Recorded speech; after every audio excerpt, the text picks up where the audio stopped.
Chapter 686. Boom! With the explosion of a grenade nearby, a mercenary suddenly flew into the air, slammed into the door of a Hummer, and then fell to the ground, motionless. No one knew whether he was dead or stunned. When his companion saw this scene, he immediately couldn't help but curse. F***CK? Who are these guys? Why did they suddenly attack us? Also, where did their heavy weapons and high-tech equipment come from? This is the UA. Even we can't get legal heavy weapons and large amounts of military explosives. Shut up. You asked me, how would I know? Look at the plane in the sky. I've never seen it in my King years of service. These guys are definitely not simple. I suggest we scatter and retreat immediately, otherwise we won't be able to hold on for long. Another mercenary shouted at the top of his voice. Just as the two were talking, the sides of a Quinjet suddenly opened, revealing two Vulcan cannons hidden inside. They began to fire wildly at the enemy hiding behind one of the Hummers. In the blink of an eye, the car and the people were all shot into sieves, especially the people under the destruction of the large-caliber bullets, directly turned into pieces of broken bodies. It was estimated that when the forensic doctor arrived to identify the identity, it would not be easy. After the other two vehicles discovered this, without saying a word, they turned away from the main road and tried to escape into the dense forest. But unfortunately, there were two planes in the sky, and without exception, they were blown up halfway. The combat personnel even personally went down to confirm the death of each person. Then they calmly retreated. Zhang Cheng, who was hiding in the distance and watching the whole process of the massacre, immediately dialed the phone and said to his men, "Your people did a good job. It seems that I can expect a little bit of their performance in the future plan." Of course, you can expect their performance, just like I promised at the beginning. In addition, I heard that you are about to go out to sea to salvage the Spanish treasure ships. Do you need me to provide some necessary personnel and technical support? Leonid appeared directly above the phone screen through the projection technology. Compared to the last time they met, he seemed to have been reborn. Not only were his eyes bright, but he also exuded the aura of a superior. Perhaps as the saying goes, for some people, power is equivalent to life. Once they lose their power, they will soon die like a fish out of water. Technical and personnel support? Zhang Cheng was slightly stunned when he heard this sentence. Then he quickly shook his head. No need. My ship is the world's most advanced nuclear power. When the time comes, I just need to download X's auxiliary system, and I can control the entire ship through voice commands. What? Nuclear power? Do you have a nuclear-powered submarine? Leonid's eyes shone with excitement and expectation.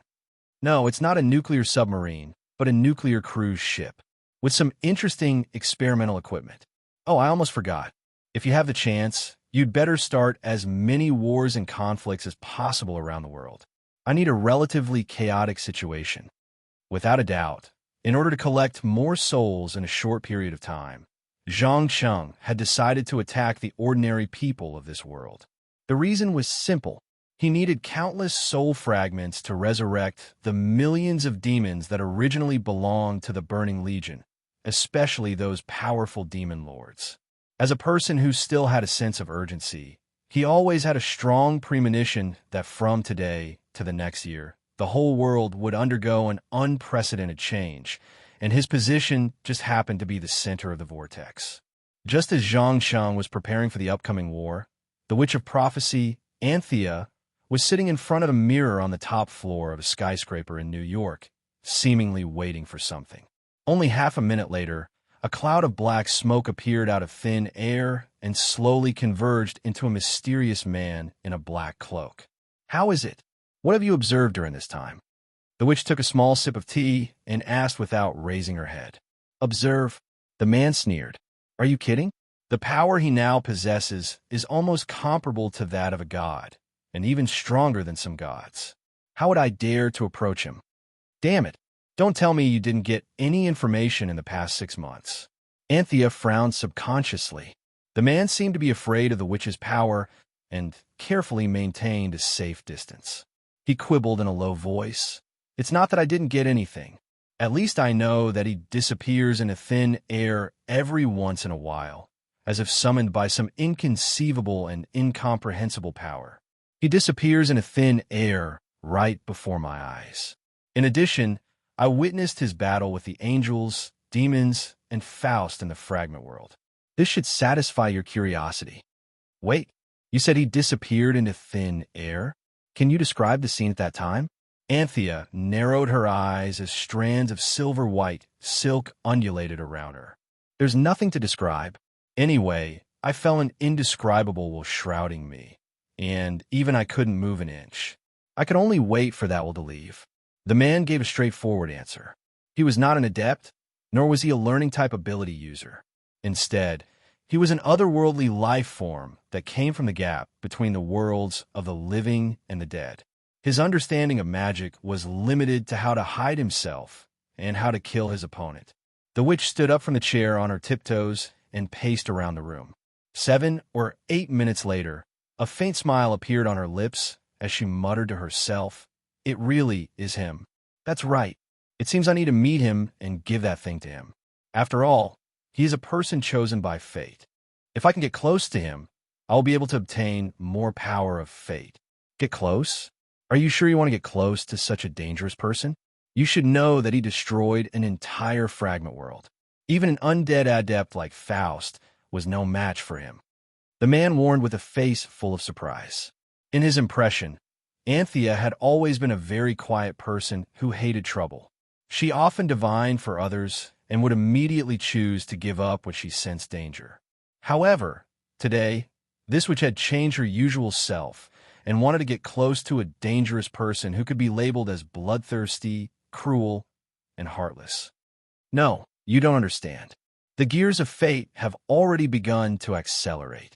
It won't be long before it rolls forward like a chariot, crushing all obstacles that dare to block its path.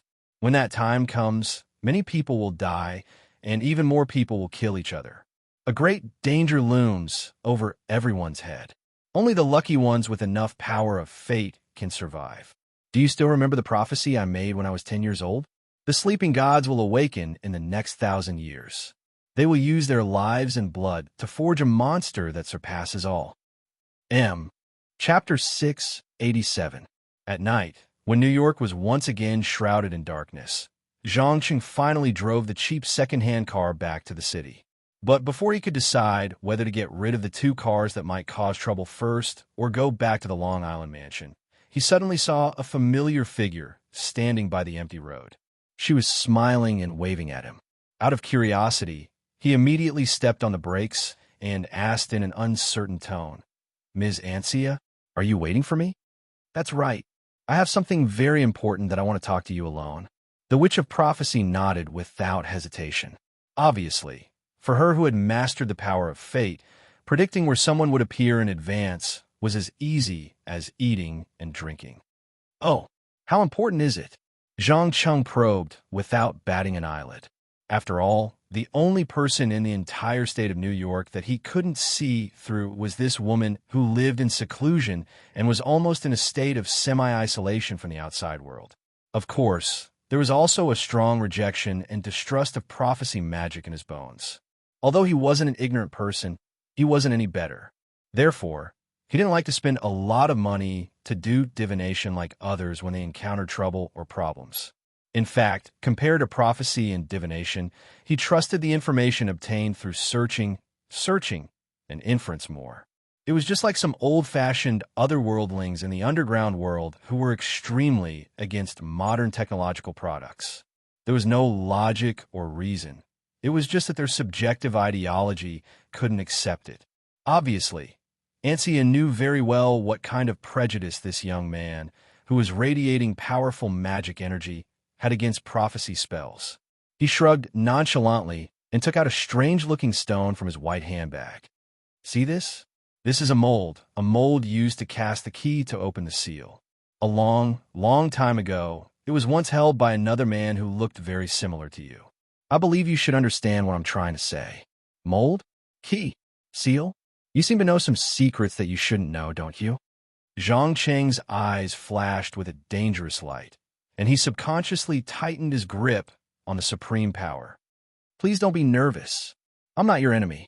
On the contrary, I am your ally, a truly intimate ally.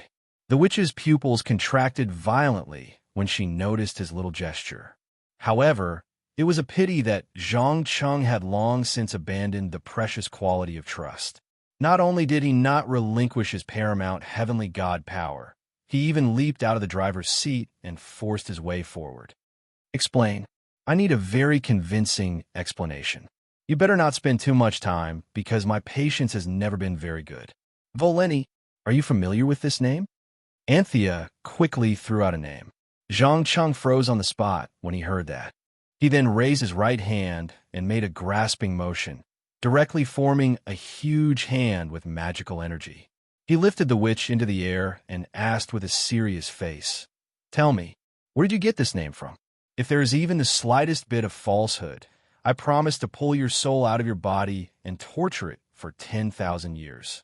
This was because Voleni was none other than the one who had broken the first seal when he met the woman who claimed to be the creator. He was also the creator and true owner of the demonic sword, the Soul Catcher. Cough, cough, cough. Let go. I'm not your enemy. I'm your ally.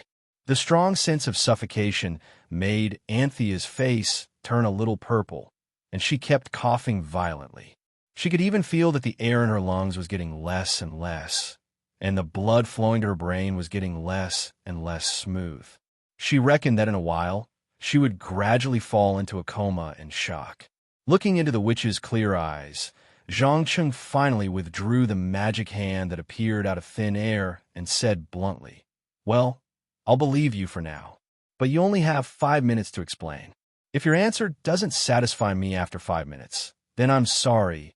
I'll kill you without hesitation and get the information in my own way. Believe me, you won't like either way." Anthea lay on the ground, gasping for fresh air. After more than 10 seconds, she struggled to get up from the ground. While stroking her neck that had turned purple, she carefully explained, "Do you know why my family and I have always had the power to spy on the past, present, and future? It's not because our bloodline is very powerful, but because we have always been in close contact with those otherworldly visitors who have been blessed by fate." Otherworldly visitors? Zhang Cheng deliberately pretended to be surprised, but the witch easily saw through his little trick. She chuckled and said sarcastically, "What? Are you unfamiliar with this word? Or do you think I don't know the truth that you came from another world? No, I know all about it. I even know that you have an incredible power that allows you to travel between different worlds and bring back all kinds of incredible knowledge and items. There have been 13 such people before you, and you are the 14th and will also be the last.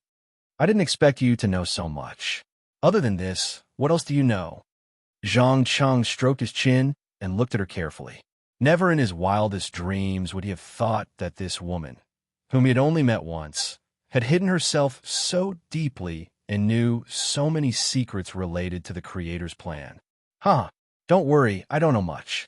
I only know that you are the chosen children of fate, and your every move will have an immeasurable impact on this world. Especially you. You have appeared many times in the family's prophecies. The 14th messenger, the embodiment of slaughter, destruction, the slayer of the gods, the terminator and creator of all things, a monster that transcends everything. Anthea was obviously extremely excited when she said this. Not only was her body trembling slightly, but her eyes were also emitting a terrifying light. Prophecy? Sorry, I don't believe in prophecies. I only believe in myself. Zhang Cheng did not hide his disdain and curled his lips in disdain. It was obvious that he did not believe a single word of the long list of descriptions of himself in the prophecy. It doesn't matter if you believe it or not, as long as I believe it. Here, this is the mold you need.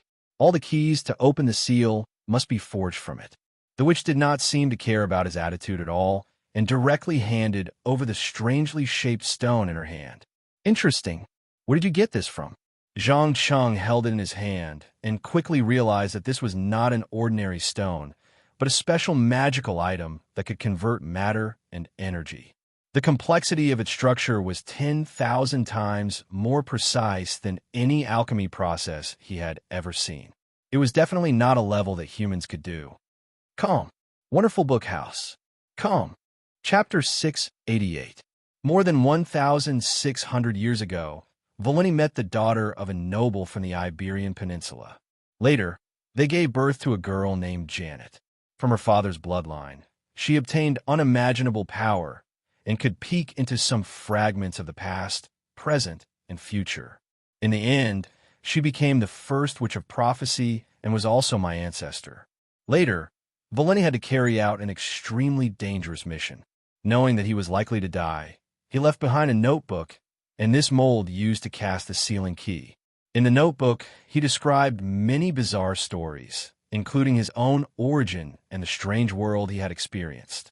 Therefore, the witches of prophecy would do their best to find the children of destiny hidden in the crowd and help them overcome difficulties and complete their mission. Unfortunately, not every child of destiny could be found, and not every child of destiny was very outstanding. But there was one thing: every child of destiny would inevitably be entangled with an extremely large amount of fate power, which could make the witches of prophecy stronger and even gain the ability comparable to God for a short period of time. As long as you agree to give me the fate power entangled with you, I swear to be loyal to you until either you or I are killed by the enemy. How about it? Do you agree to my conditions? As the last word left her mouth, Encia slowly opened her arms, as if she was hugging something. The strange tattoo that extended from the sides of her neck to her collarbone and shoulder emitted a silver-white light. Zhang Cheng subconsciously frowned. He suddenly had a very uncomfortable feeling. It was as if something invisible, but very important, was about to leave him. Driven by a strong sense of vigilance, he refused without hesitation. No, I'm not interested in your conditions. Instantly, that inexplicable feeling disappeared. It was replaced by the heart-wrenching roar of the Witch of Prophecy. No, no, no. How can you refuse me? You can't refuse me. Give me your power of fate. It belongs to me. In less than 30 seconds, the skin on her body began to age rapidly. From a well-maintained, mature, and intellectual woman in her 40s, she became an old lady with white hair and wrinkles all over her body. Rapid aging? Does anyone know what happened just now? Zhang Cheng asked as he carefully maintained a safe distance from the crowd. Master, I think this woman seems to have used some kind of mystic technique to try and steal your power, but she failed and suffered a backlash from the mystic technique. The paramount divine tool was the first to offer its own explanation. Just like its creator, it was half an idiot in prophecy magic. It could only make guesses based on the movement of energy and phenomena. In comparison, artificial intelligence X was undoubtedly much more reliable. He explained through the Bluetooth headset hanging on his ear, Sir, under the observation of the microelectronic detection, this lady just released a strong microelectric induction, causing an energy force field to form around her. At the same time, a similar but more powerful force field was activated on your body. When the two force fields resonated, you happened to say the word, no, and ended the resonance. Therefore, the microelectric induction caused the biological cells in your body to become chaotic, followed by rapid aging. Wow, that was a good explanation. Thanks, X. I think I know what's going on. Also, have you read the mysticism books I sent you the last time? Zhang Cheng asked with great interest. I'm sorry, sir, I don't really understand the content, but I'm trying to analyze and calculate it. If I have a body, I can try again and again. I believe it can speed up a lot. The artificial intelligence replied meticulously. Hee, don't worry. I'll give you a body that can really contain your consciousness and soul. After saying that, Zhang Cheng ignored X, who was communicating with him through the satellite, and walked up to Ansia. He sneered and said, Madam, how you plan to explain what you did just now? Do you know? It has been a long time since someone dared to take something from me without my permission. No, you don't understand. The power of destiny is useless to you, but to me it is my life, soul, and everything. Give me your power of destiny. The witch stretched out her old arm, and tried to grab the invisible and even sensed mysterious power in the air. I'm sorry, I don't believe you, and I don't believe the nonsense you just said. What's more, if you can really peek into the past, present, and future like you just said, then when you came to see me, did you already foresee the terrible fate you would face? Did you foresee that I would invade your brain and search for answers from your memories and consciousness? As soon as he finished speaking, Zhang Cheng's psychic ability was fully activated. He tore apart the other party's psychological defenses in an extremely violent way and destroyed the parts that were worthless to him without restraint. In about 2 to 3 minutes, he found what he wanted from a childhood memory. To be exact, it was a book, a thick parchment book the size of a 24-inch monitor. It was densely filled with the secrets of the prophetic witch family. In the cover of The Last Night, there was an even older and shabby notebook, which was left behind by Valeni before he went to the First Seal. Unfortunately, this book was not in New York, but in the Iberian Peninsula, which was now on the outskirts of Valencia, Spain, in an ancient castle in the Iberian Peninsula. Prophecy? There is no magic more ridiculous than this in the world. If there is such a thing as fate, then why do people still work so hard? Why don't they just accept their fate? As he spoke, Zhang Cheng stepped on Anxia's head and crushed it. He released a ray of green light and disintegrated the body into a cloud of unrecognizable dust. There was no magic more useful than the Farron Continent's 6-circle arcana spell, Disintegrate, to destroy corpses. The second handcar that was listening next to them was not spared either. Under the power of the spell, it turned into a pile of iron filings and flowed into the sewers.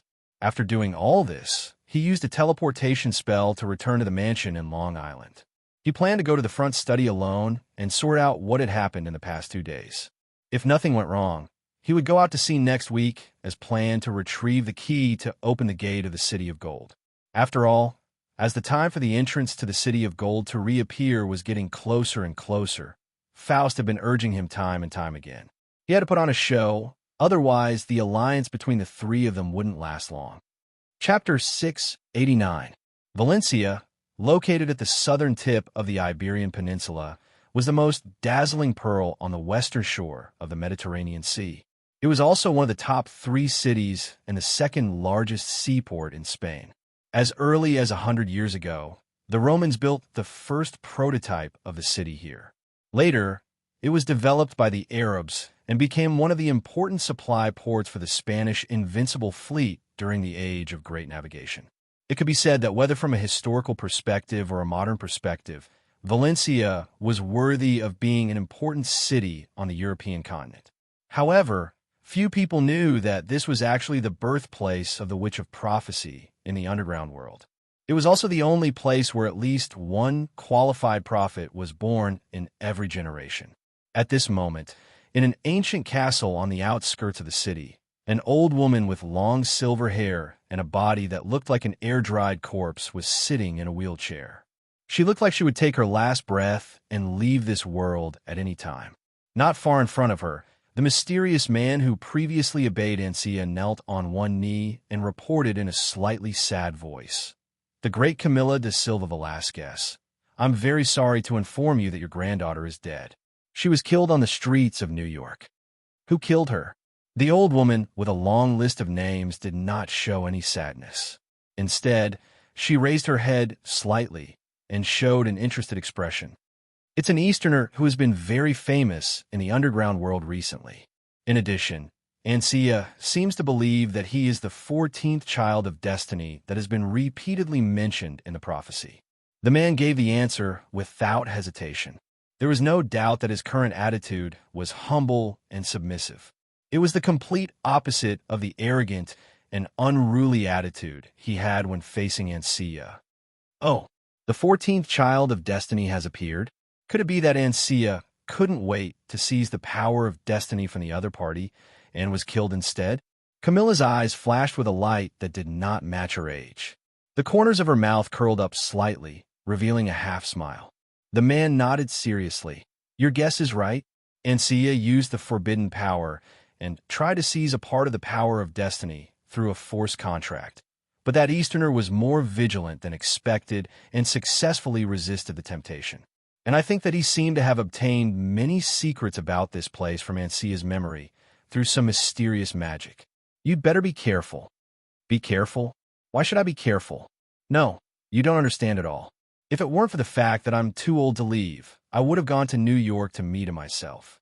Ansia was too full of himself and had no idea who he was about to face. But I am different. I have been preparing for this day for 100 years. Now, pass this book to the 14th child of destiny on my behalf. Tell him that he must come and meet me within 3 months. With that said, the old woman stretched out her trembling arm and pressed down on the base of the statue in front of her. Along with the clicking sound of a mechanism, the thick parchment book hidden behind the wall was revealed. The Book of Prophecy? Are you sure you want to give such an important thing to an outsider? The man's eyes widened in surprise. I don't want to explain too much. Just do as I say. In addition, as long as you do this well, I promise to release you from your bindings before I die and let you regain your freedom. Freedom, freedom. Even though Camilla's tone didn't fluctuate at all when she said those words, the man's body was constantly trembling.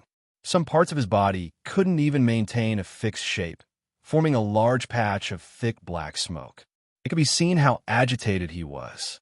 After a full minute, he picked up the thick parchment book, bowed deeply, and then turned into a cloud of black smoke and disappeared without a trace. Looking at the torches hanging on the walls of the basement of the castle, the old woman touched her chin and muttered to herself in a voice that only she could hear, "Patience. Stay patient. Camilla, if he is really the person mentioned repeatedly in the prophecy, any rash action would be foolish. I have to wait for him to come to me, not me to go to him." At the same time, far away on the other side of the Atlantic Ocean in New York, Zhang Cheng hid behind his desk alone and dealt with some trivial business matters. In particular, the huge cultivation base had been completed and many magical plants had been transplanted. His ambitious mother kept urging him to greatly increase the production in the shortest time possible. Of course, this was not the most troublesome thing. The most troublesome thing was that his nominal father had been in New York for so long, but he had not shown his face from beginning to end. He only occasionally sent people to send some strange little gifts, such as beautiful coral ornaments and 1 or 2 wild pearls from the bottom of the sea. As an expert and scholar in the field of public welfare and marine conservation, this kind of behavior was a bit confusing. What a strange family relationship, Zhang Cheng complained as he threw the gadget in his hand aside and turned on the computer to connect to the 24-hour surveillance camera of the cultivation base. Just as he expected, with the activation of the enlarged arcane garden, the density of magical energy in the factory was far higher than the outside world. It was even faster than directly watering it with water from the sunwell. In less than a week, the first batch of low-grade herbs could enter the harvesting stage. Although the effect of the herbs might not be as good as the wild herbs, it was not too far off. At least, ordinary people would not be able to tell. Just when he was hesitating whether or not he should go in person tomorrow, a thick cloud of black smoke suddenly appeared in the study and slowly formed the appearance of a young man holding a thick book in his arms. He put one hand on his chest and slightly bowed. "Hello, the powerful child of destiny. I'm under the order of Camilla de Silva Velasquez to give you this book and a message. You must go to the castle on the outskirts of Valencia to see her within 3 months." Camilla de Silva Velasquez? Zhang Cheng frowned subconsciously. He had never heard of this name in his mind, and he did not understand why she would give him a book out of the blue. "Yes, she has a granddaughter called Anthea, who just died in your hands today. But don't worry, Camilla does not mean to be your enemy, nor does she care about her granddaughter's life. She only cares about one thing, and that is to have a face-to-face talk with you. One last reminder, she's about to die. So if you don't want to miss out on any important information, you must leave as soon as possible." As the last word was said, the man gently put the book in his arms on the table and turned into a cloud of darkness and slipped out of the door. Zhang Cheng did not intend to stop the man from leaving. He just casually flipped to the first page of the ancient book and was immediately attracted by the description. Chapter 690. The entire night, Zhang Cheng read, the ancient parchment book that recorded countless secrets from beginning to end at least 10 times until he could not find anything worth pondering over. He then stopped and rubbed his eyebrows. He took out the demon sword that he had not used for a long time, the Soul Hunter, from his magic pouch and asked directly, "Tell me, did your creator Valeni leave behind any descendants in this world?" Descendants? Could it be that you... The demon sword's tone revealed a hint of surprise. That's right. A person who calls herself Camilla de Silva Velasquez sent someone to send me a book filled with prophecies about the Child of Destiny. It mentioned the 14th Child of Destiny, which is me. Can you explain what exactly is going on? What exactly does the so-called power of destiny refer to? Zhang Chung tapped lightly on the last line of blurry words on the page, his eyes filled with doubt. This was because among the many prophecies in the book, some of them happened to be the parts that he had experienced. This also meant that as early as hundreds or even thousands of years ago, someone had foreseen his arrival and some of his actions.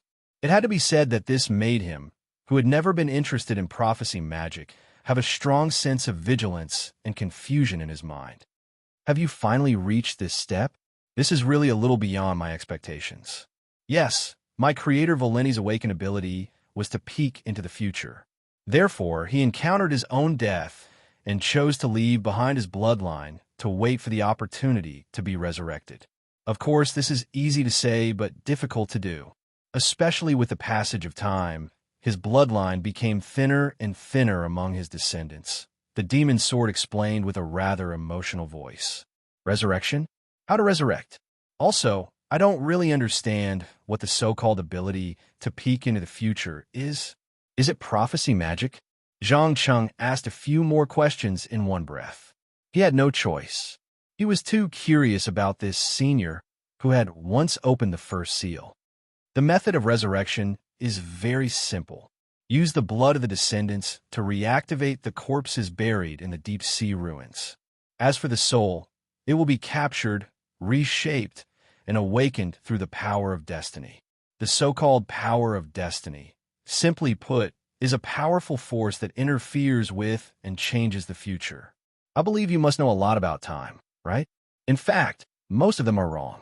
Time is not a straight and unchangeable line as you think it is. After saying this, the soul-rending envoy purposely paused for a brief moment before letting out a hollow laugh. Hee. On the contrary, it was never a single line. Instead, it was closer to a dense, towering tree. As long as there was a possibility of change, it would continue to branch, and branch again, forming one parallel world after another. Generally speaking, from the beginning, every parallel world would develop according to a certain path until it reached the end of time. But some people can forcefully change the direction of time at certain points. Are you saying that I'm the person who can change the direction of time? Zhang Chung had an extremely strange expression on his face.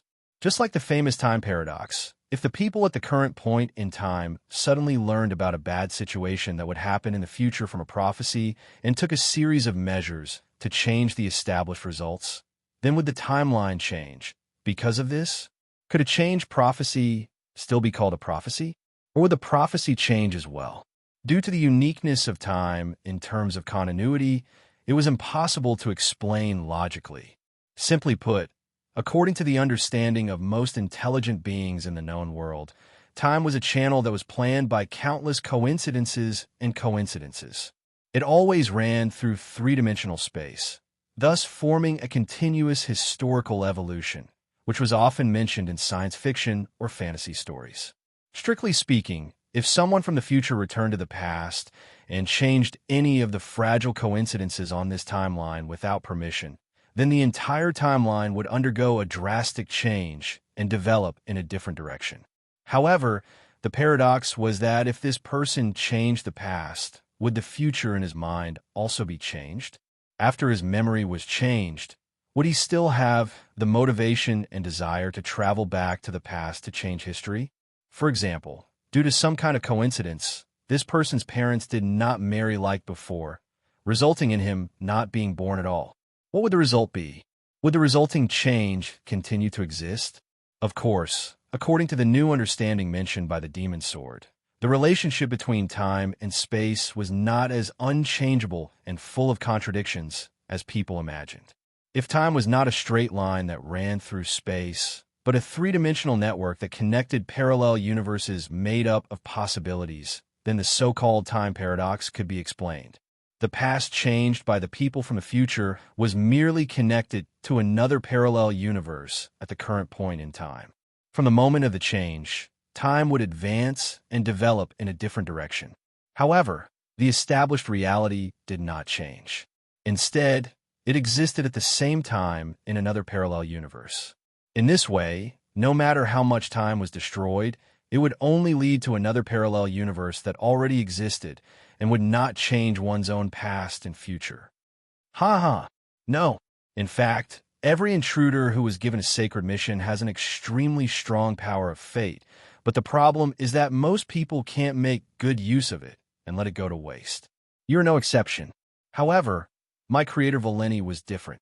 He foresaw everything, including your arrival. Do you know what this means? The soul hunter questioned with a laugh. Zhang Cheng stroked his chin and hesitated for a moment, then quickly replied, "This means that he knows the various possibilities of the future. He knows what I will do next, whether it will be a success or a failure." That's right. This is the greatness of the power of fate. Therefore, I sincerely suggest that you meet Valeni's descendant. If possible, it's best to revive him. He will become your most capable assistant. If the two of you work together, no one in this world, not even God, will be able to stop you, the demon sword said excitedly. That sounds interesting. Thank you for your suggestion. I will seriously consider it. After saying this, Zhangqing did not care about the soul hunter's intention to continue the conversation. He directly stuffed the demon sword into his magic waist pouch, then sat on the chair silently to digest the information he had just received. There was no doubt that Valeni had obtained a mysterious power called the power of fate, similar to the power of creation that the seed in his body had awakened. Valeni was obviously much more proficient in using the power of fate than himself. He was really unsure if it would be good or bad for the whole plan if this guy was really revived, and what kind of relationship would the two of them have? Brothers? Allies? Chapter 691. There was no doubt that whether it was the Soul Collector's redefinition of time or Valeni's mastery of the power of fate, both had caused Zhang Cheng a great deal of trouble, because, strictly speaking, these 2 points were not in his field of expertise. He could not verify them from a certain perspective, nor could he apply some ready-made theories to forcibly understand them. Therefore, after hesitating for a few hours, he resolutely decided to put this matter aside. Anyway, there were still 3 months. He could take his time to think about it. Maybe he could go to other worlds to find the answers he needed. The most important thing now was to go to the Atlantic Ocean to retrieve the key to open the City of Gold. Thinking of this, Zhang Cheng put away the ancient parchment book on the table and put it on the shelf. He then opened the door and walked out of the study on the 2nd floor. Just as he was about to go back to the hall on the 1st floor to enjoy the breakfast prepared by the invisible servant, he suddenly bumped into Elizabeth, who had just left the bedroom. "Ah!" The girl covered her nose and let out a scream. She then complained in a low voice, "Damn it! When did you come back? Why didn't I hear anything?" "Sorry, I've been in a lot of trouble recently. I've been in the study since I came back last night. It's not strange that you didn't hear anything," Zhang Cheng explained as he helped his girlfriend up. He raised his hand and released a ball of faint holy light energy. In the blink of an eye, the redness on her nose had returned to normal. Feeling that the soreness in her nose had disappeared, Elizabeth raised her head and asked in a very curious tone, "What trouble? Can you tell me?" "No. Some things are more dangerous the more you know. I don't want you to be exposed to danger." "Okay, don't ask so much. Let's go have breakfast together and talk about your recent campus life." Zhang Cheng decisively changed the topic. He held the girl's waist and carried her down the stairs to enjoy the temporary peace and warmth. Campus life is not as interesting as you think. But some time ago, a rich, handsome guy came and made many girls fall in love with him. Some even offered a reward. The first girl or boy to take him down would get $800 in cash. But unfortunately, No one has succeeded so far. Also, I found out that he seems to be very interested in me. Elizabeth pretended to be playful and blinked her eyes. Zhangqing obviously knew that the girl was deliberately teasing him. He smiled and teased. What about you? Did you give him any response? How is that possible? That guy's just a rich playboy. How can he compare to you? Dear, I think you have the obligation to reward me for my loyalty. As she said that, Elizabeth jumped on him like an octopus. What followed was naturally a pleasurable exercise between men and women that was beneficial to their physical and mental health. After the exercise and the shower, the two of them sat at the dining table, refreshed, and had a steaming hot breakfast. Elizabeth skillfully picked up a fried egg and took a bite. She said without looking up, "Oh, by the way, a woman named Maggie came to see you yesterday evening. She said that she had something very important to talk to you face to face." Maggie? A strange look flashed across Zhang Cheng's eyes. That's right. She doesn't look like she's lying. You'd better go there yourself. Elizabeth quickly swallowed the food in her mouth and showed a reasonable side. Although she was still very young, due to the awakening of the witch's blood, she was not ignorant like most American teenagers. Instead, she had incredible insight. She could tell the relationship between the two at a glance, but she was smart enough not to point it out. Okay, I got it. Thank you. Also, you don't have to worry about Maggie. If I have to choose between you and her one day, I'll choose you without hesitation. After that, Zhang Cheng finished the food on his plate at an extremely fast speed. He got up and changed into new clothes before leaving the villa, ending the slightly awkward conversation. However, he obviously didn't expect that the moment he left, the black unknown creature that looked like a cat that he had brought back from the fragment world jumped on the table and proudly boasted in English. How was it? My suggestion was good, right? Hee hee. Cody is the best. But I have a question. How did you know that I'm the first in his heart? Elizabeth wiped the breadcrumbs stuck to the corner of her mouth, her face full of doubt. Isn't that simple? Through attitude. Haven't you noticed? Among so many members of the opposite sex, only when he's facing you will he slightly let down his guard, and at the same time, have a lot of happy emotions. Remember, make good use of this. As long as it's not too much, he'll satisfy all your requests. The unknown creature called Cody imitated the movements of a cat, elegantly picking up a bottle of jam and licking it. His eyes revealed incomparable enjoyment. Elizabeth nodded thoughtfully. It turns out that our relationship is much closer than I thought. Intimate? No, my little cutie. The relationship between the two of you is not as simple as being intimate. It's forcefully connected by some invisible force. Unless one of you dies, you can never be separated, Cody explained while wagging his tail. This is a good thing, right? Elizabeth's tone revealed uncertainty. It's a good thing for you, but it's hard to say for him. Because from the enemy's point of view, you're equivalent to his exposed weakness and weakness. You're a relatively easy target. Also, let me inform you, due to the rapid growth of your strength recently, I'll be completing my second evolution in the next few days. I'll need a long period of hibernation, so it's best not to disturb me if there's nothing important. Having said that, Cody threw away the empty glass bottle and leaped through the gap under the door. Another evolution? It seems that I can consider looking for another suitable pet. Elizabeth muttered to herself in a low voice. There was no doubt that Cody's ability to transform from a creature of the fragment world that only knew how to act cute into a magical creature that could speak all originated from an innate ability that she had awakened not long ago. Simply put, it was to inject a witch's blood and magical energy into a creature's body, causing it to undergo a genetic mutation and become a magical creature with a high intelligence. Of course, this bestowment was not limitless. The witch's own strength had to reach a certain level. Otherwise, there would be the danger of being devoured by the pet. But now, her first pet had already evolved twice in a short period of time. This meant that the degree of bloodline awakening was much higher than expected. It was completely possible for her to raise a new pet. Unlike the desire witch Catherine, Elizabeth's awakened ability seemed to be closer to that of a support-type beast tamer, apart from the most basic of thoughts. However, the beast tamer in the underground world was not simply training wild beasts. Instead, it was giving ordinary wild beasts some supernatural powers and commanding them to fight for you when they were in danger. Chapter 692. Someone once said that New York was the essence of the entire United States, and Manhattan was the center of New York. In particular, Wall Street, which extended from Broadway to the East River in the South, was known as the heart of the world's financial capital system. Every successful businessman longed to have their own company or office building here. Of course, large consortia such as Morgan, Rockefeller, and DuPont, as well as heavyweight institutions such as NASDAQ, the American Stock Exchange, and the New York Board of Trade were all located here. Therefore, the real estate prices were almost the highest in the world. At least since the Japanese economic bubble burst in the 1990s until now, there was no place comparable to it. However, these had little to do with Zhang Cheng.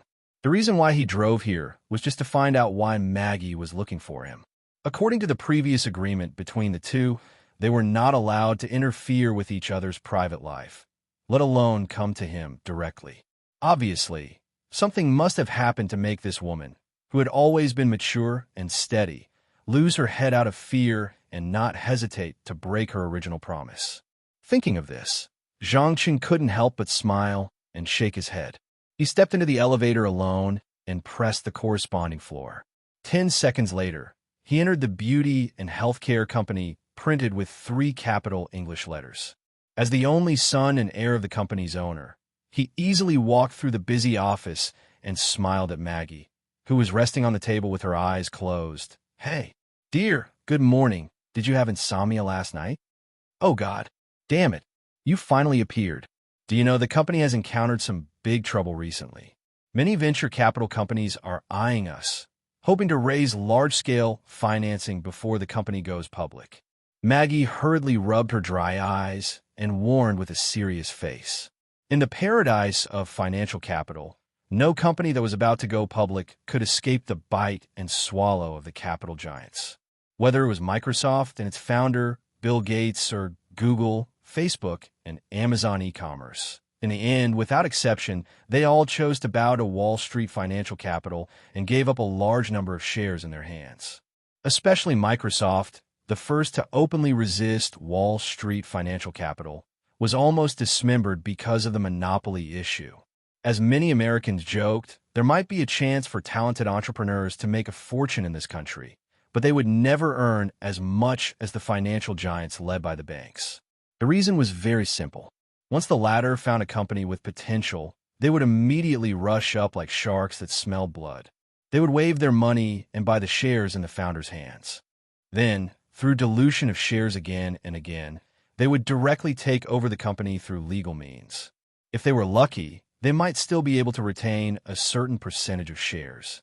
If they were unlucky, they might be kicked out of the board of directors.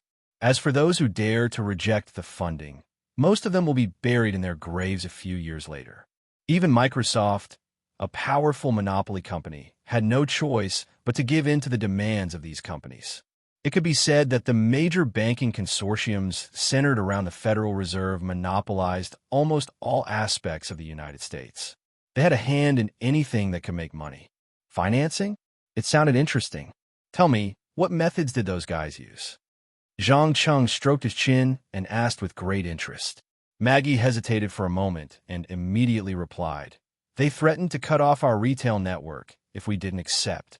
You know, the company doesn't have its own branded stores now. We rely on the counters in some shopping malls all over the United States and Europe. So, they're choking us in terms of sales channels." "What about my mother? What's she going to do?" Zhang Cheng was obviously not nervous at all. Instead, he revealed a hint of relaxation and banter. For him, this kind of business competition and scheming had long become a game for him to pass the time after dinner. In fact, including the refurbished and integrated entertainment venue, Violet House, they had encountered all kinds of troubles and plots. There were even 2 poisoning incidents. After all, in this country where the business sector was almost completely divided, no matter what industry one was in, it was inevitable to touch the cake of others. Cutting off one source of income was like killing one's parents. So, No matter what the other party did, it was not worth making a fuss about. To be honest, Zhangqing not only did not hate this kind of competition, but he also liked the daily routine of dealing with his opponents. On the one hand, he could take this opportunity to pass the time and relax. On the other hand, he could feel that he was still a person with normal emotional and physiological needs. In contrast, Maggie could be said to be extremely nervous. She explained with a very fast speed. The boss is a little hesitant because the other party asked for 45% of the shares. If you really decide to finance, then the original shares in your hand will be greatly diluted. Well, I see. Thank you for your reminder. I will deal with this matter. After getting the information he wanted, Zhang Cheng turned to leave. But before he took a few steps, Maggie pulled his arm from behind and lowered her voice, hinting with a full of ambiguity, "Don't you think you forgot something?" "Oh, I almost forgot." After that, Zhang Cheng turned around and kissed her bright red lips in front of countless people. After a full minute, when the two slowly separated, he whispered in Maggie's ear, "Remember, Maggie, don't go to my house again, and don't appear in front of Elizabeth again. Otherwise, I promise that the consequences will be very serious. Do you understand?" When Maggie heard this, her whole body suddenly became very stiff. She carefully asked, "Is she so important to you?" "Yes. In addition, don't think that you know me very well. You only know the cowardly and incompetent me in the past, not the current me." After saying this meaningful sentence, Zhang Cheng kissed her cheek again and then turned away quietly. During the whole process, he did not show the slightest unnaturalness, as if he still maintained a very intimate relationship with her, as before. But Maggie felt fear from the deep eyes that just flashed away. The fear came from the bottom of her heart, as if the once familiar man would kill her mercilessly in the next second. She did not understand at all what could make a person's personality change so much. It was like a different soul. At the same time, Zhangqing also opened the door and walked into the office of his nominal mother. He said in a half-joking tone, "Mom, you seem to be in trouble. Do you need some advice?" Chapter 693. "Huh? Maggie told you about the financing?" Zhang Ji, who was sitting at the desk, raised her head. There was no surprise on her slightly pale face. As a strong woman with a strong desire for control, she had long known that the relationship between the two was ambiguous. She also knew that Maggie would 100% stand on her son's side in the distribution of power within the company, because all of this was pushed by her. At first, she considered that if her only son could not inherit her career, then it would be good to have a strong daughter-in-law to take charge. But what this ambitious mother did not expect was that after experiencing a series of messy things, her son finally showed the courage, vision, and ruthlessness of a qualified capitalist. Even in some aspects, his talent and luck exceeded expectations, which in turn helped her achieve her ambitions in her career. Zhang Cheng smiled and nodded. "Of course. If she didn't even inform me about this kind of thing, I would have to start thinking about whether to change to a more obedient and beautiful girl as a secretary. After all, honesty and loyalty are very important qualities. In my opinion, they are much more important than talent. At least in the company's senior management, there should always be one or two loyal people in order to better monitor and manage the operation of the company." "Well said." Zhang Ji's eyes flashed with a trace of satisfaction. Then she crossed her hands in front of her chest and asked straightforwardly, "How is the cultivation base? I heard that you haven't shown up for a while. Don't forget the most important thing." "Don't worry, the cultivation work is all normal. It won't take long for it to enter the harvesting stage, and that partner has also been settled. Now, I have all the shares of the entire biological laboratory." Zhang Cheng deliberately pretended to be confident and replied. It had to be said that the longer he impersonated, the more he became accustomed to the identity and role he played. Subconsciously, he no longer felt a sense of rejection. "Great. I'm proud of you. Tell me, what do you suggest about the company's current situation? Or do you think we should bow to the Wall Street Financial Capital Group?" Zhang Ji pursed her lips and threw out the question with a smile. She wanted to give her son a little test. Zhang Cheng was undoubtedly very clear about this point. He sneered and said sarcastically, "Bao, are you kidding? What kind of people are the Wall Street Financial Capital Group?" To put it nicely, he was a hungry wolf. To put it bluntly, he wouldn't even spit out bones when he ate people. If we show the slightest bit of weakness, then the same thing will happen again. Financing, dilution of shares, expansion of equity, reorganization of the board of directors, hostile acquisitions, and so on. These are all effective tactics. So no matter how the other party threatens us, we can't give up more than 20% to 25% of our shares and equity. Otherwise, the consequences will be unimaginable once we go public. Good analysis. It seems that you have indeed matured.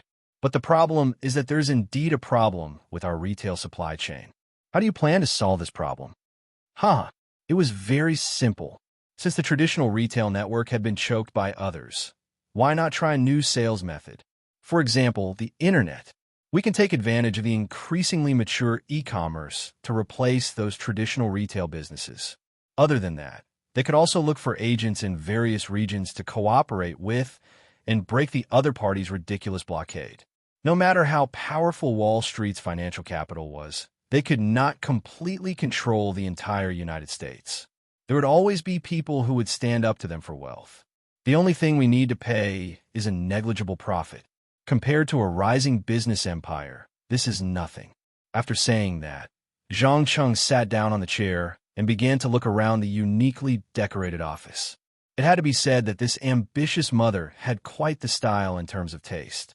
Whether it was the decoration or the furnishings, they all strictly followed the Renaissance style. Especially the bronze sculpture at the door, it was definitely an antique worth millions of dollars. The internet. Zhang Jiming revealed a shocked expression. Although she already had an emergency plan, she did not even dream that her son would come up with such a bold idea. It was only the beginning of 2004. Strictly speaking, e-commerce was still a new thing. It was still in its infancy stage. Many of the large traditional American companies were dismissive of it. They would only gradually accept it and join it 2 years later. It would not be until around 2008 that this industry would fully mature. It would destroy and replace the traditional retail businesses at a frightening speed. It would become a commodity distribution and sales channel that was valued by all countries in the world. Yes, the internet. Haven't you noticed it yet? Since 1991, the American government opened the internet to the public and allowed the development of commercial applications online. In a short 10 years, the internet industry developed rapidly. In 2000, e-commerce transactions reached $5.3 billion. The leader among them, Amazon, had a net profit of more than $50 million last year. It is estimated that they will make $300 million this year. Of course, compared to the traditional retail business, it is still a long way off. But from the growth of profits and turnover, it will definitely be an internet giant in the future. The most important thing is that this company is in the expansion stage. They will definitely want to cooperate with us to achieve the goal of marketing and market domination. As someone who had been there, Zhang Cheng was not unfamiliar with the development of the internet. He also understood that the future of sales channels would have a huge change, so it was easy for him to talk about it. In just a few minutes, he explained his views on e-commerce, social media, and other aspects. Zhang Jiming rarely interrupted or asked questions. She only sat in her seat and listened patiently. From time to time, she would raise her head and look at her son, who was a stranger. After about 10 minutes, she took a deep breath and said with a slightly emotional voice, "You gave me a surprise. A huge surprise. Did you know? I always thought that you lacked a keen business sense and foresight, but I was wrong. Since the internet has such great prospects in the future, why don't we step in before it enters the high-speed track?" "What do you mean?" Zhang Cheng blinked his eyes uncertainly. "I mean a share exchange. Use a portion of our shares to exchange for a portion of Amazon's shares. Since we are going to cooperate, why not cooperate more comprehensively and teach the Wall Street financial capital a lesson?"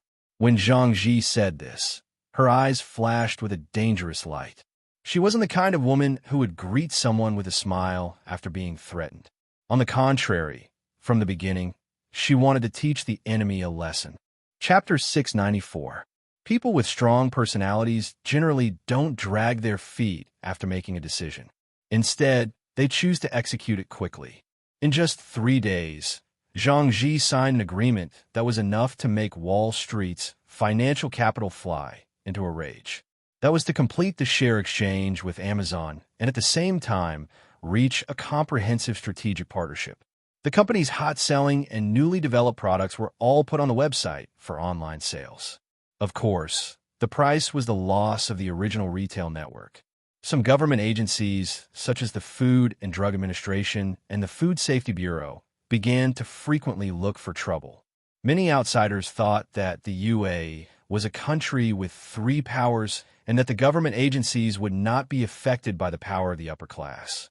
But in fact, people with a little common sense knew the truth, that the law always served politics and the ruling class. What's more, the UA had the infamous Lobbying Act. Rich people or private companies could use money to get politicians to speak for them and pass bills that were beneficial to them. Simply put, it was to establish rules to legalize bribery. With the influx of funds from private companies, how could law enforcement agencies be left alone? They would inevitably open the door to the companies or individuals who provided the funds as much as possible within their scope of authority. Some even spent a lot of money to bribe the media to discredit their competitors and create some false news. Unfortunately, before the Wall Street financial groups could use the darkest and dirtiest means, a few anonymous, mysterious calls interrupted all follow-up plans. The people who called were none other than the old guys who were hiding behind the scenes and controlling everything.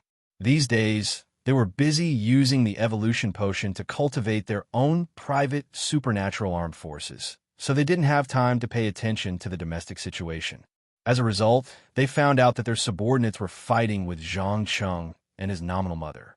As one of the few people in the ordinary world who knew the true identity of Zhang Cheng and his terrifying destructive power, they didn't even think about it in order to stop any actions that might cause misunderstandings. After all, although wealth was important, it was far less than power and strength, especially powerful supernatural forces. It had to be said that this sudden change made Zhang Ji, who was originally on high alert, feel extremely strange. She even spent a lot of money to hire commercial spies to find out what vicious conspiracy the other party was brewing. But unfortunately, he didn't get any useful information in the end. It was as if the storm before was fake and used to scare people. At the same time, the entire New York business community was surprised that the powerful financial capital of Wall Street chose to retreat in front of a strong Chinese woman. All of a sudden, a lot of messy rumors began to spread in the upper echelons of society. As a result, the following business activities did not encounter any obstacles at all. Instead, many famous people in the political and business circles stood out to help. In just a week, some of the tripartite organizations produced a new asset evaluation report. The price was 3 times higher than the previous one, reaching an astonishing $5 billion US. It was estimated that when it was listed, its market value would increase by at least 3 to 4 times. There was no other way. That was how profitable the medical and healthcare industry was in the U.S. Coupled with the unique technology monopoly, it ensured that there would be no competitors at all, so it was inevitable that it would be favored by investors. Watching the carriages of peace bloom being sent to the production line after being dried, Zhang Ji did not hide the growing ambition in her heart. She said without looking back, I've never been so sure that I can build a huge business empire from nothing. It won't be long before these magical white flowers make the whole world go crazy. Of course, I've never doubted that, boss. Also, I have good news to inform you. The first aid spray that we invested in some time ago has been completed. The police, military, and hospitals have all expressed strong interest in it. You should invite them to come and demonstrate the effect as soon as possible. The female lead researcher who put on a new contact lens took the initiative to respond. Very good. Next, shift the focus to the beauty and healthcare industry. Remember, our goal is to make the product the most desirable gift for women in the world. It's magic that can keep their beauty and youth. Zhang Ji expressed her position for the company at this stage without hesitation. She was not an idiot who liked to expand blindly after gaining a little advantage. She understood that only after gaining an advantage in a field could she attack a higher level. And the beauty and healthcare industry happened to be an industry that did not have an absolute monopoly. It was very suitable for expansion and occupation.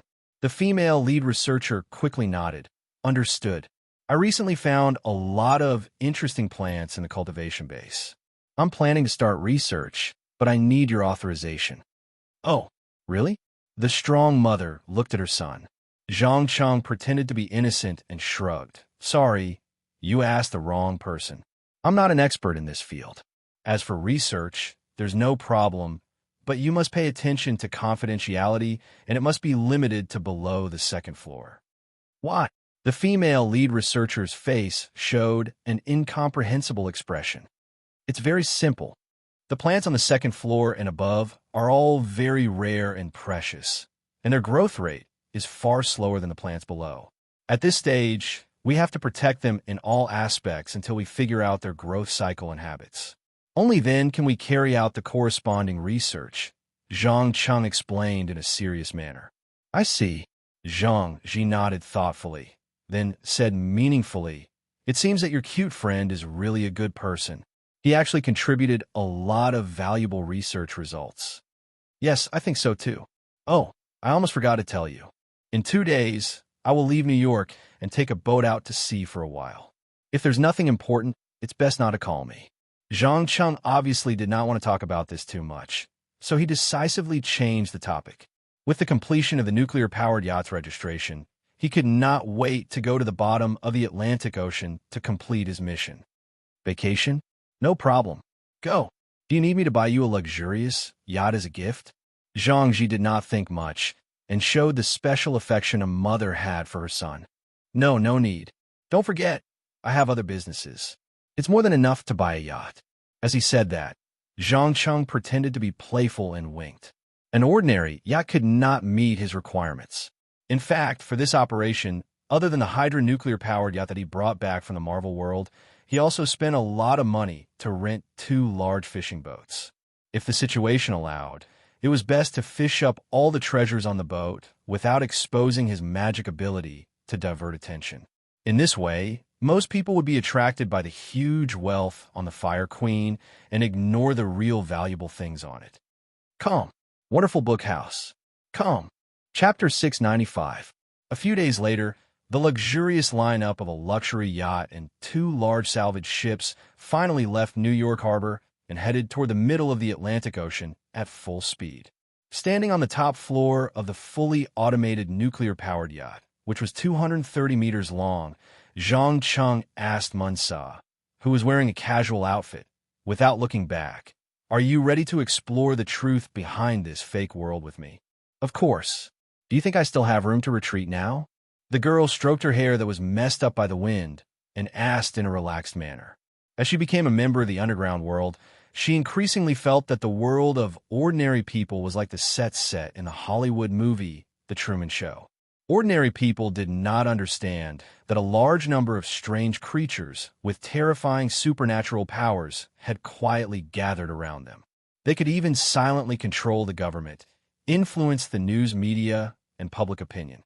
Therefore, the girl quickly accepted her new identity, and her previous identity as an ordinary person was ruthlessly abandoned. Very good. Then let's enjoy this adventure and see if the mysterious storm that suddenly appeared hundreds of years ago was a coincidence or caused by some powerful supernatural forces. Yelena, is it okay for you to control the yacht? As he spoke, Zhang Cheng contacted the petite woman in the captain's room through the radio equipment.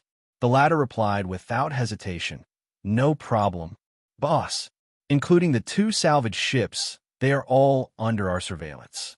As long as you give the order, I promise to clean up all the unrelated personnel within 5 minutes. Obviously, in order to avoid unnecessary trouble, Zhang Cheng still sent out a few combat teams to ensure that in the event of an emergency, they could use conventional means to solve the problem. After all, the staff on the salvage ships were all ordinary people who knew how they would react when they saw magic power for the first time. In this way, The three ships maintained radio contact with each other and sailed for about 3 days in a row before arriving at the sunken area that was determined by repeated inference and mapping. Looking at the endless dark water in front of them, the divers from the salvaged ships showed a nervous expression on their faces. Because even a fool knew that even with the most advanced diving equipment, humans could not dive deeper than 700 to 800 meters. The dark water in front of them was at least 2,000 meters deep. It could be described as a forbidden area. Most importantly, there were 6 or 7 armed personnel with automatic and semi-automatic weapons on the yacht. Just looking at them gave people a bad feeling. Zhang Cheng undoubtedly sensed the strong emotions of these people. He smiled and comforted them. Relax, I don't plan to have you dive to a depth of more than 4,000 meters. I just need you to enter the water and spread these high-tech detectors evenly in a radius of 20 nautical miles. A high-tech detector? A well-built male diver asked with a puzzled look in his eyes. That's right. Here. It was the gadgets in those boxes. Throw one down every nautical mile. Follow this sea map and scatter it all over the area with a radius of 20 nautical miles with the yacht as the center. Zhang Cheng pointed at the oval-shaped gelatinous object that was dragged out of the waterproof box not far away. Needless to say, these things were not the so-called high-tech detectors at all, but a kind of cheap magic item. Once it entered the water, it would quickly activate in a short period of time and attach itself to the body of the sea creature, following the other party's movements and searching a large area of the seabed. Through this kind of carpet search, as long as the sunken ship was still there, it would definitely be found. Understood. Simple work? Leave it to us. Knowing that they did not have to risk their lives to dive thousands of meters deep, every diver who was hired breathed a sigh of relief. They accepted this relatively easy job without hesitation. With the help of the speedboat, in just one afternoon, thousands of palm-sized, oval-shaped gelatinous objects were spread evenly in a radius of 20 nautical miles. The divers who had been busy for the day had already returned to the cabin. After enjoying a sumptuous dinner, they lay on the bed and slept soundly. They did not know that at this moment in the captain's cabin, Zhang Cheng, Munsa, and Yelena were staring intently at the 3D projection of the surrounding seabed. Using the image obtained from magical observation and the powerful information processing ability of artificial intelligence X, they easily obtained the image of the seabed at a depth of more than 4,000 meters. Even some of the more dangerous sea creatures, such as giant squid, strange fishes with sharp teeth, poisonous jellyfish, and so on, were marked one by one. As the thousands of magical detectors attached to the bodies of the sea creatures moved continuously, the dynamic 3D projection became more and more complex, more and more complete until the silhouette of a sunken ship appeared on the seabed 7 nautical miles away from the yacht. Oh, God! This is a standard 3-masted Galen sailboat, the most famous ocean-going sailboat in Spain's heyday. Munsa stood up excitedly and exclaimed loudly. However, before she could rejoice for a few seconds, a huge shadow rushed out and swallowed the fishes attached to the magical detectors. In an instant, the captain's cabin was silent. After a full minute, Yelena could not help but curse in Russian. Who the F***CK can tell me what happened just now? The blurry image transmitted back at the last second should be a ferocious sea creature with a large body size. The initial estimate is that its body length is between 12 to 16 meters, and it is extremely aggressive. Please be careful. Artificial Intelligence X explained in an unhurried manner. At the same time, he enlarged the image of a mouth full of sharp teeth and presented it to everyone. Staring at this nightmarish projection, Munsa swallowed her saliva subconsciously and muttered to herself in a low voice, "Oh God, what kind of monster is this? It seems to be using the sunken ship as its nest. I think we are in big trouble." Trouble? No, believe me, it is not trouble. It is our best helper. As he spoke, Zhang Cheng stood up and walked out of the deck. "Boss, what are you doing? Don't tell me you plan to go underwater and talk to that monster personally." Yelena asked in a trembling voice. Haha, why not? You should know how persuasive I am. As soon as he finished speaking, Zhang Cheng immediately jumped down from the side of the ship and quickly disappeared into the dark depths of the sea. With the power of magic, he propped up a spherical shield with a diameter of more than 2 meters and swam freely in the sea without any obstruction. Although it was night and the depths of the sea were dark without any light, his divinity gave him the ability to see in a completely dark environment. It did not take long for him to find a huge sailboat that was almost completely buried by the gravel. From afar, he could clearly see that the reason for the silence of the ship was that there was a huge hole at the bottom of the ship. It could have been caused by a sudden wave in the storm, or it could have hit some submerged reef. In short, in the age of sail, this kind of damage was enough to sink any warship in a short period of time. Chapter 696. Since the bow part of the ship was buried under the soil and sand, it was impossible to confirm for the time being whether this was the legendary Flame Queen or not. But near the broken hull, one could vaguely see broken boxes filled with deep-sea brown algae and shellfish scattered nearby. Each of them was filled with heavy gold, and there were even more scattered directly in the mud. Pushing the mud away with one's hand, one could see piles of gold and silver coins. There is no doubt that this was a Spanish treasure ship, and it was the highest specification treasure ship, carrying at least 10 tons of gold and several times more silver. But for Zhang Cheng, a large number of precious metals, such as gold and silver, were no longer tempting treasures. His attention was all focused on the huge hole under the hull, and he continued to extend the power of his psionic ability forward. About 3 to 5 minutes later, the corners of his mouth curled up, and he muttered to himself in a voice that only he could hear, "Aha, I found you. Cute little thing." The next second, boom, a deep-sea creature with a strange green fluorescence all over its body rushed out. It probably looked streamlined, like an enlarged version of a hairtail or a sea snake. Its body length was more than 15 meters, and it was as thick as an adult man's waist. The most important thing was that its head was 3 to 4 times larger than its body, and its mouth was full of sharp teeth thicker than fingers. Its terrifying jaw bite force was definitely more than that of a great white shark and a killer whale. Just when Zhang Cheng was shocked by the hideous and ugly monster in front of him, a king cuttlefish, which was also a top deep-sea predator, suddenly jumped out of the darkness and pounced on it with its thick tentacles. With its powerful suction cups, the king cuttlefish easily entangled the former and tried to bite it with its sharp mouth. But before it could bite, the light on the sea snake-like monster began to inexplicably become brighter and brighter, followed by the release of an energy field that was invisible to the naked eye. The poor king cuttlefish was pushed out violently before it could react to what had happened. 2 of its tentacles were even pulled off abruptly. One had to know that this was not the kind of delicacy that could be served on the dining table. Just one suction cup was more than 40 centimeters long, and there was a circle of extremely sharp small saw teeth on the edge. The instant suction force and the maximum pulling force borne by the tentacles were not much worse than high-strength ropes made of special materials. But even so, it was still torn apart in an instant. From this, one could see how strong the force field was.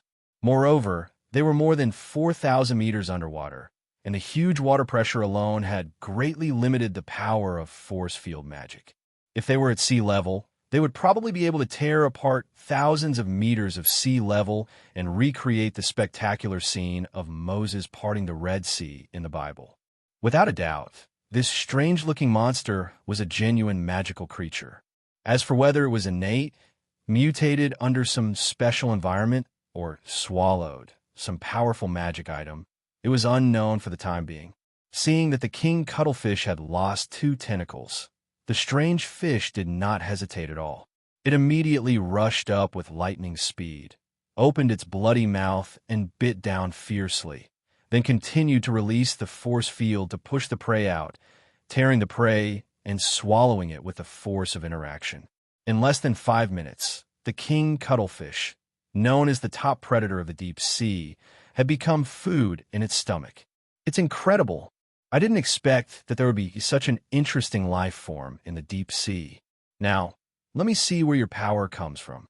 As the last word was blurted out, Zhang Cheng immediately released his psionic power to the maximum extent, controlling the strange fish that wanted to hide inside the sunken ship. Then he slowly approached and released a variety of complicated detection spells. After a while, he found a foreign object near the head. To be exact, it was a small statue carved out of stone, about the size of an adult's palm. Because the position was a bit special, if the statue was taken out, it would most likely cause irreversible damage to the brain nerves of this magical creature. Perhaps if it were someone else, they would hesitate a little between the two. But for Zhang Cheng, who had already embraced the darkness, he did not even hesitate. He directly stretched out his finger and cut open a hole so deep that the bones could be seen, and took the statue out from inside. The moment the statue left the body of the strange fish, a large amount of white, viscous, unknown substance suddenly spewed out, tearing its thick body into pieces, and at the same time producing an incomparably strong repulsive force. Even the seawater was constantly surging in front of this force, and monstrous waves were set off on the surface of the sea. It was as if a storm had been triggered. Under such circumstances, Zhang Cheng, who was under the magical protection, was like a large ping-pong ball, constantly moving around with the current, unable to stop at all. Of course, he could rely on his almost limitless magic to freeze the nearby sea, but doing so would undoubtedly bring about too many unpredictable consequences, the most obvious being the impact it would have on the global climate. Unless the weather satellites of all the countries in the world were blind, they would definitely be able to observe what was happening here. Helplessly, he could only give up on continuing to explore the sunken ship, and quickly teleported back to the captain's room. Damn it, you're finally back. Quickly tell me what's going on down there. Why are there suddenly monstrous waves on the surface of the sea for no reason? Munsa, who was the first to notice Zhang Cheng's sudden appearance, could not help but curse. At this moment, she was desperately holding on to the railing fixed to the wall, trying to use a rope to secure herself. Her small tank top and shorts were also spilled with coffee and wine, and she looked extremely miserable. Not far away, Yelena was not any better. She covered her mouth tightly as the ship continued to move up and down, and her face was frighteningly pale, as if she would vomit at any time. Those who had never experienced a storm on the sea would never be able to imagine how uncomfortable it was for the people on the ship to experience monstrous waves that were tens of meters or even hundreds of meters high. Almost all of them would have a strong seasickness reaction. Don't worry, these violent waves will not last for too long. They will slowly subside in about 10 minutes to half an hour. Zhang Cheng smiled as he comforted the two ladies, while observing the situation on the sea outside the window. As expected, the powerful force field generated by the deep sea turned the surrounding few nautical miles into a purgatory. Even the fishes and shrimps in the water did not escape the disaster, and were thrown out of the water by the force from the bottom up, smashing into the hull or the deck. Among them, an Atlantic bluefin marlin that weighed hundreds of kilograms was stuck in the middle of the railing, unable to move.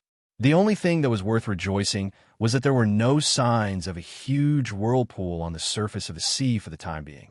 Otherwise, he would have definitely let the nuclear-powered yacht fly to avoid being swallowed by the sea, regardless of whether or not he had to hide his identity. Calm. Wonderful book house. Calm. Chapter 697. After more than an hour, the raging sea finally calmed down and returned to its usual calm and peaceful state. Although no one was missing or dead, the sailors and divers on the two salvaged ships were still scared out of their wits. Many of them even began to regret taking on this dangerous job. However, due to the deterrence of the fully armed combat team, there were no signs of attempting to violate the contract in return for the time being. They only cursed in a low voice. Zhang Cheng very generously chose to turn a blind eye to this small offense that did not have any practical effect. He focused all his attention on the sculpture in his hand. There is no doubt that this sculpture was not of a human, but a special figure with the lower body of a snake and the upper body of a woman. She wore a golden crown decorated with feathers on her head and exquisite rings on her feet. One of her hands was holding a weapon that looked like a short hair or a javelin, while the other hand was holding a strangely shaped sacrificial dagger. The gemstone embedded in her eye sockets seemed to have a soul as it constantly flashed with a strange luster. Obviously, this was a typical sculpture with Incan colors. It was just that no one knew which god or powerful sacrifice it was dedicated to. After all, as an extension of primitive religious beliefs, whether it was South American or North American Indians, they had spiritual traditions and habits. For example, when they saw mountains, they would believe that there was a mountain god. When they saw lakes, they would believe that there was a lake god. When they saw rain, they would believe that there was a water god. When they saw salt, they would believe that there was a salt god. In short, any great power that could not be explained by common sense would have a god as a spiritual sustenance to worship. Even ferocious beasts were no exception. Under such a spiritual belief system, it could be said that there were far more gods in the American continent than anywhere else in the world. However, most of them were the third type of gods that could not be seen in public. They were not even comparable to humans who had powerful supernatural powers. As early as when a European parliament invaded this land, they had killed a large number of such gods.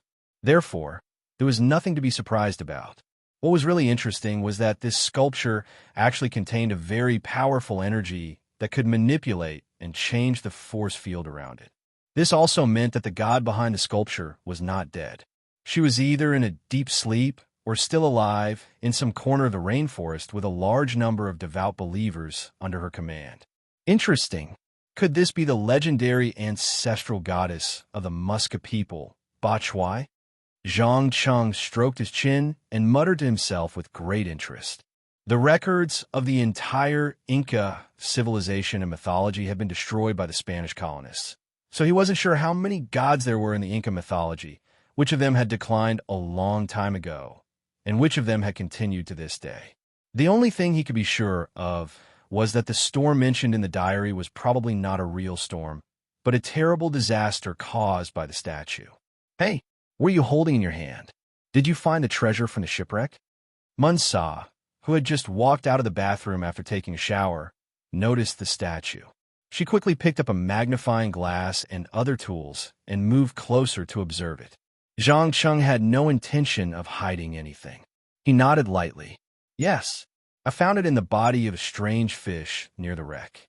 You might not believe it, but after the strange fish swallowed the statue, it seemed to have obtained a very powerful superpower. It could release an energy field to forcefully push its enemies away. I saw it with my own eyes. A king squid, nearly 40 meters long, was torn to shreds just like that. What? You encountered such a terrifying monster, and you're still alive? Munsar raised her head, and her eyes widened in shock. Don't be so surprised. You have to understand that I'm not an ordinary person. Many monsters that are undefeatable in the eyes of ordinary people are completely harmless to me, especially these kinds of beasts with low intelligence. I can easily control them with 1 or 2 mental spells. By the way, did you find anything valuable about this statue? Or, in other words, can you help me confirm who she is? Zhang Chung pointed at the statue, and his eyes were filled with anticipation. One of the reasons he had decided to hire this young lady was because of her rich archaeological knowledge. Wait a moment. Give me some time. Munsai used a magnifying glass to carefully examine the golden accessories on the statue's ankles, as well as the carvings on the headwear.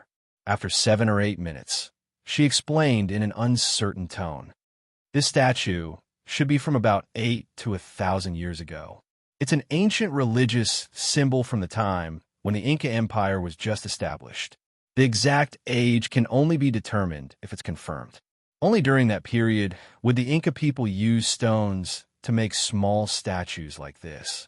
These golden accessories, headwear, and weapons were added later. You can see that they're 2 completely different styles. Also, according to recent archaeological research, the Inca Empire began to use gold, silver, and other precious metals to remodel the image of the gods around the 13th century. The difference between the two is very obvious. You should know that I don't want to know about this boring archaeological history. I want to know who this statue is. Zhang Chung interrupted impatiently. As a pragmatist, he did not care about the rise and fall of the Inca Empire. He only cared about the information that was useful to him. I'm sorry, the Inca mythology is very messy.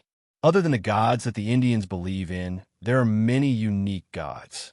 Their images change with time. I need to consult some experts in this field before I can give you a satisfactory answer. Munsa shrugged helplessly. There was no other way. Although human civilization only had a few thousand years of history after the earth-shattering war, in ancient times, there were countless branches. Even the world's top archaeologists could not master the history of every region. Under normal circumstances, they would focus on selective research. Unfortunately, American Indian civilization was the one that Munsa was the least familiar with. Looking at the innocent expression on the girl's face, Zhang Cheng sighed helplessly. Sigh, okay.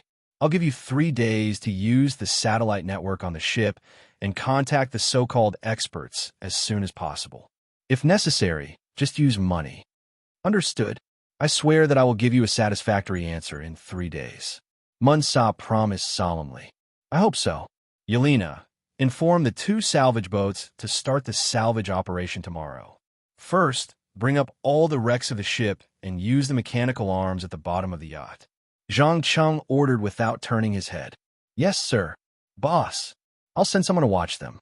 Yelena, who was also wearing a bathrobe, walked out of the bathroom and saluted in a standard military salute. Although the turbulence an hour ago caused her to vomit everything in her stomach, and her face was still very pale, she carried out orders meticulously. Her eyes never left the surveillance camera on the electronic screen. Chapter 698. Early the next morning, less than 2 hours after the sun rose from the sea level, 2 large tonnage salvage ships had already arrived at the corresponding coordinates. They fixed the robotic arm from Hydra's advanced technology with the end of a huge crane and then slowly lowered it into the bottomless Black Sea.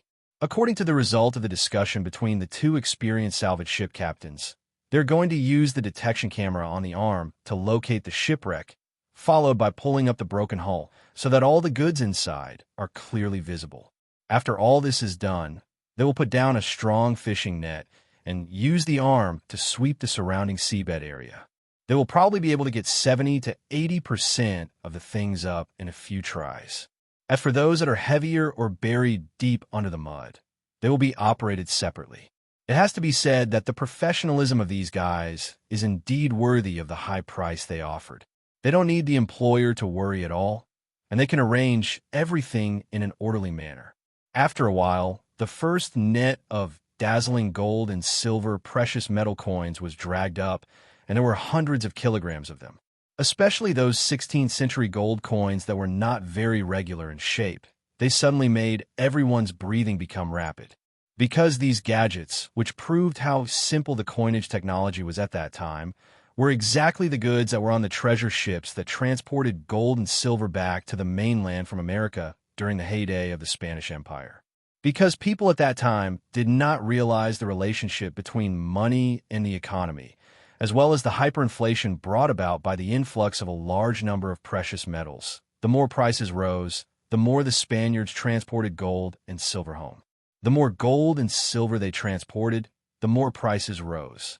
In just a few decades, the price of various necessities of life increased several times.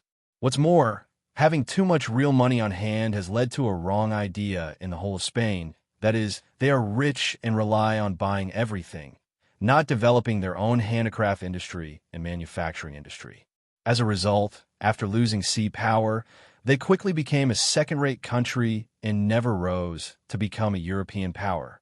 It can be said that every treasure ship is equivalent to blood containing a slow-acting poison injected into the body of the first empire in the age of great navigation, making it weaker and weaker until it finally collapses. But for modern people, every treasure ship sleeping in the depths of the ocean is like a treasure waiting for adventurers to dig up, and they can make a fortune in an instant. Money, reputation, attention from all over the world. These treasure ships were able to satisfy almost everything that ordinary people desired. There were even a few crew members who couldn't help but raise their cameras and press the shutter, wanting to take pictures of all the treasures in the net. As for those thoughts that shouldn't have been harbored, they had long been suppressed by the fully armed personnel standing guard at the side. One must know that this was the high seas, the vast and boundless Atlantic Ocean. It was simply too easy to kill and sink a corpse here. Moreover, after the deed was done, they only needed to push the blame to the strange storm last night. Therefore, no one dared to act rashly. They could only hope that the employer would find his conscience and give everyone extra bonuses and other benefits. This was also why Zhang Cheng wanted to bring along these seemingly intimidating combatants. In fact, it was to prevent the sailors of the salvage ship from becoming greedy and choosing to take risks out of desperation at the sight of money, forcing him to kill them all or forcefully control them with his psychic ability. Don't underestimate the dark side of human nature in the face of huge wealth. In addition, modern Western society advocated adventure and selfishness. It would be strange if there were no problems. But with the supervision of sufficient armed personnel, all of this was directly stifled in the cradle. As long as one wasn't an idiot, they wouldn't think that a few dozen unarmed sailors would be a match for a dozen professional combat elites. Moreover, there was a helicopter fixed on each of the 2 platforms of the super-large yacht.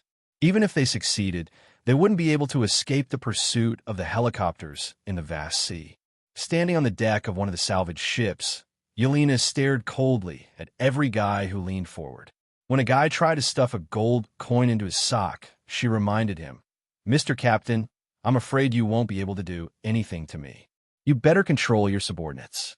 I don't want to break the somewhat harmonious atmosphere right now. Damn it, Ennis, keep your hands clean. Don't force me to kick you off the ship." The 50-year-old captain fiercely threatened. "SH*T. It's just a gold coin. There are at least 100,000 here. Is there need to be so stingy? I just want to take one as a souvenir." The young man called Ennis cursed as he unwillingly took out the gold coin and threw it on the deck. "Shut up. Remember, we have signed a contract. No matter what we salvage, it has to do with you every single cent. Do you understand?" The old captain shouted angrily. Ennis obviously didn't take this to heart. He rolled his eyes and came to Yelena's side. He lowered his voice and said, "Beautiful lady, with such a large amount of wealth, are you willing to let that damn Asian guy take it all for himself? Maybe we can work together to keep a portion and split it equally when we reach the port. Don't worry, our ship is very big. There are enough places to hide things." "Oh, are you serious?" Yelena slightly raised the corner of her mouth and revealed a playful smile. "Of course. Think about it, with so much wealth, as long as we hide 1/10 of it, we won't be discovered. And the value of these things is enough for everyone to enjoy the rest of their lives happily." Ennis thought that the other party was tempted and quickly added fuel to the fire. The old captain undoubtedly had similar thoughts. He didn't reprimand his subordinates anymore. Instead, he narrowed his eyes and stared at the petite lady beside him as if he was observing her reaction. Not only the captain, but all the busy sailors on the entire salvage ship stopped what they were doing and waited for a positive answer from Yelena. Unfortunately, not only did Yelena not give a positive answer, but she also took out an exquisite pistol and pointed it at his head. She sneered and mocked. "Idiot! Who do you think we are? Mercenaries that can be bought with money? Do you believe that if you dare to say half a word again, I'll blow a hole in your head? Hey, let's talk nicely. There's no need to use a gun." Another sailor who had a good relationship with Ennis stood up to help his friend. The other sailors also started to get restless and wanted to use the advantage of numbers to pressure them. But before they could get close, the combatants holding semi-automatic rifles not far away pulled the trigger mercilessly. Bang! Clang! The bullet instantly penetrated the deck and left an inconspicuous hole less than 20 centimeters away from the right foot of the sailor at the front. "Back off, or else the next shot won't hit the deck," the shooter warned loudly in English. Chapter 699. As everyone knew, although humans were known as creatures that were usually rational, they were actually very sensitive mentally. Once they were stimulated from the outside world, they would often do some impulsive things. Especially when the gunshots echoed above the sea. The sailors who were already extremely unbalanced immediately became angry and restless.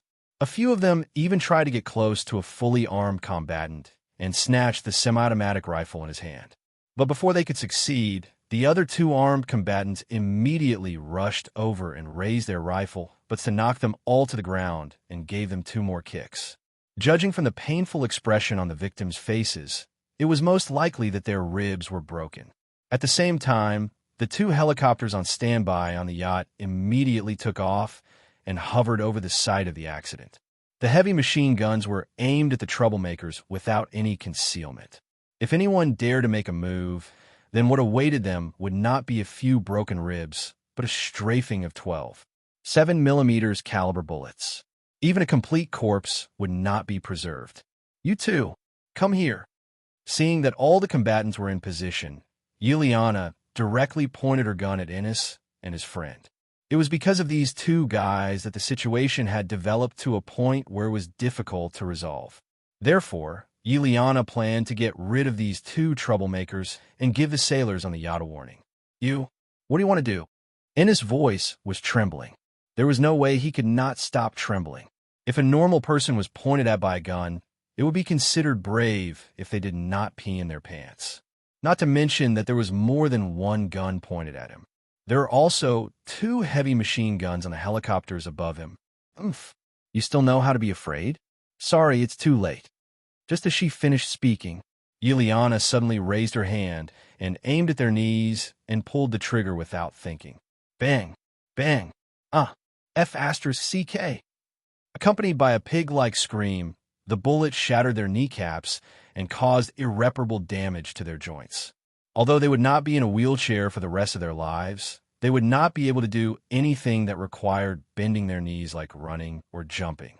Appreciating the painful expressions of the two unlucky bastards on the ground and the terrified gazes of the sailors, Yuliana put away her gun and nodded in satisfaction. "See? This is the result of greed. If there's a next time, I don't mind killing all of you and throwing you into the sea to feed the fish. In addition, if anyone wants to call for help, I promise that the moment you dial the maritime number, my people will kill you and your family within 24 hours. Remember, I'm not kidding." Silence. A terrifying silence. Although many people already knew when they went out to sea that a person who could afford a luxury yacht more than 200 meters long and hire professional soldiers was definitely not a rich person in the ordinary sense, they never thought that the other party would be a ruthless person who would open fire at the slightest disagreement. Relying on the deterrence brought by the powerful force, the old captain quickly dispelled the idea of taking the opportunity to make a fortune and directed the remaining crew to continue the salvage operation. The two unlucky bastards who were shot had a simple surgery to remove the bullets from their knees. Then, they were wrapped up and thrown into the cabin. In just one morning, the two salvage ships had salvaged more than 6 tons of gold and more than 20 tons of silver for below the sunken ship. In addition, there were many different types of gemstones and handicrafts whose value could not be measured by money. All of these salvaged items, after a simple cleaning, were all sent to the interior of the yacht for Zhang Cheng to inspect personally in order to find out if there were any special items with magical powers. Unfortunately, so far, only a sacrificial dagger made of polished obsidian was found, which had some research value. Just as he was patiently waiting for the newly salvaged items, Munsa suddenly rushed in from outside and shouted excitedly, "The bow of the ship! The bow of the ship has been pulled up." "What?" Zhang Cheng stood up abruptly and looked out of the window. He saw 2 crane arms slowly dragging a piece of wood that was almost rotten out of the water. In front of the wood, there was a monster that looked like a flying dragon. Hundreds of years ago, during the age of navigation, most of the captains and sailors were very superstitious, so they would fix some totem-like statues on the bow of the ship to dispel diseases, plagues, and bad luck. These statues were called the bow of the ship. Usually, the name of a ship would be related to the bow of the ship. For example, the bow of the maiden could very well be the image of a naked maiden. Or the Poseidon. The bow of the ship could very well be the image of Poseidon, the god of the sea in ancient Greek mythology. Obviously, according to the description in the nautical diary, The bow of the Fire Queen looked like a statue of a woman with a crown on her head, and not a flying dragon statue. This also meant that the ship that they had spent so much effort to salvage was not the Fire Queen that was said to be transporting the key to the City of Gold. Thinking of this, Zhang Qing's mood suddenly became a little bad. He frowned and asked, "So, we've worked for nothing? It can't be considered a waste of effort. At least you've obtained treasures worth billions of dollars, and we found one of the silent ships in the fleet. I believe the other ships should be nearby." Munsa explained excitedly. "What about the statue? Have you found any clues?" Zhang Qing asked again without turning his head. "I've already sent the photo to a professor who specializes in the study of the Incan civilization. It won't be long before he can confirm the identity and age of the statue." Munsa excitedly clenched her fists, her tone revealing a strong sense of confidence. From the quantity and quality of the items salvaged today, she was almost certain that close to 1/3 of the items were looted by the Spanish colonists from the Incan people in the early days. Many of the original gold and silver handicrafts had not been melted down and were directly shipped to the Iberian Peninsula. All right, it seems that finding something in the vast sea is not as easy as I thought. Continue to use the sea creatures to monitor the situation in the surrounding sea. Inform me immediately if you find anything new. Zhang Qing helplessly ordered the artificial intelligence. He finally understood how terrible it was to not be able to use prophecy spells. If it were a mage who specialized in prophecy, they would only need to fulfill a few prerequisites to easily locate an item and find it.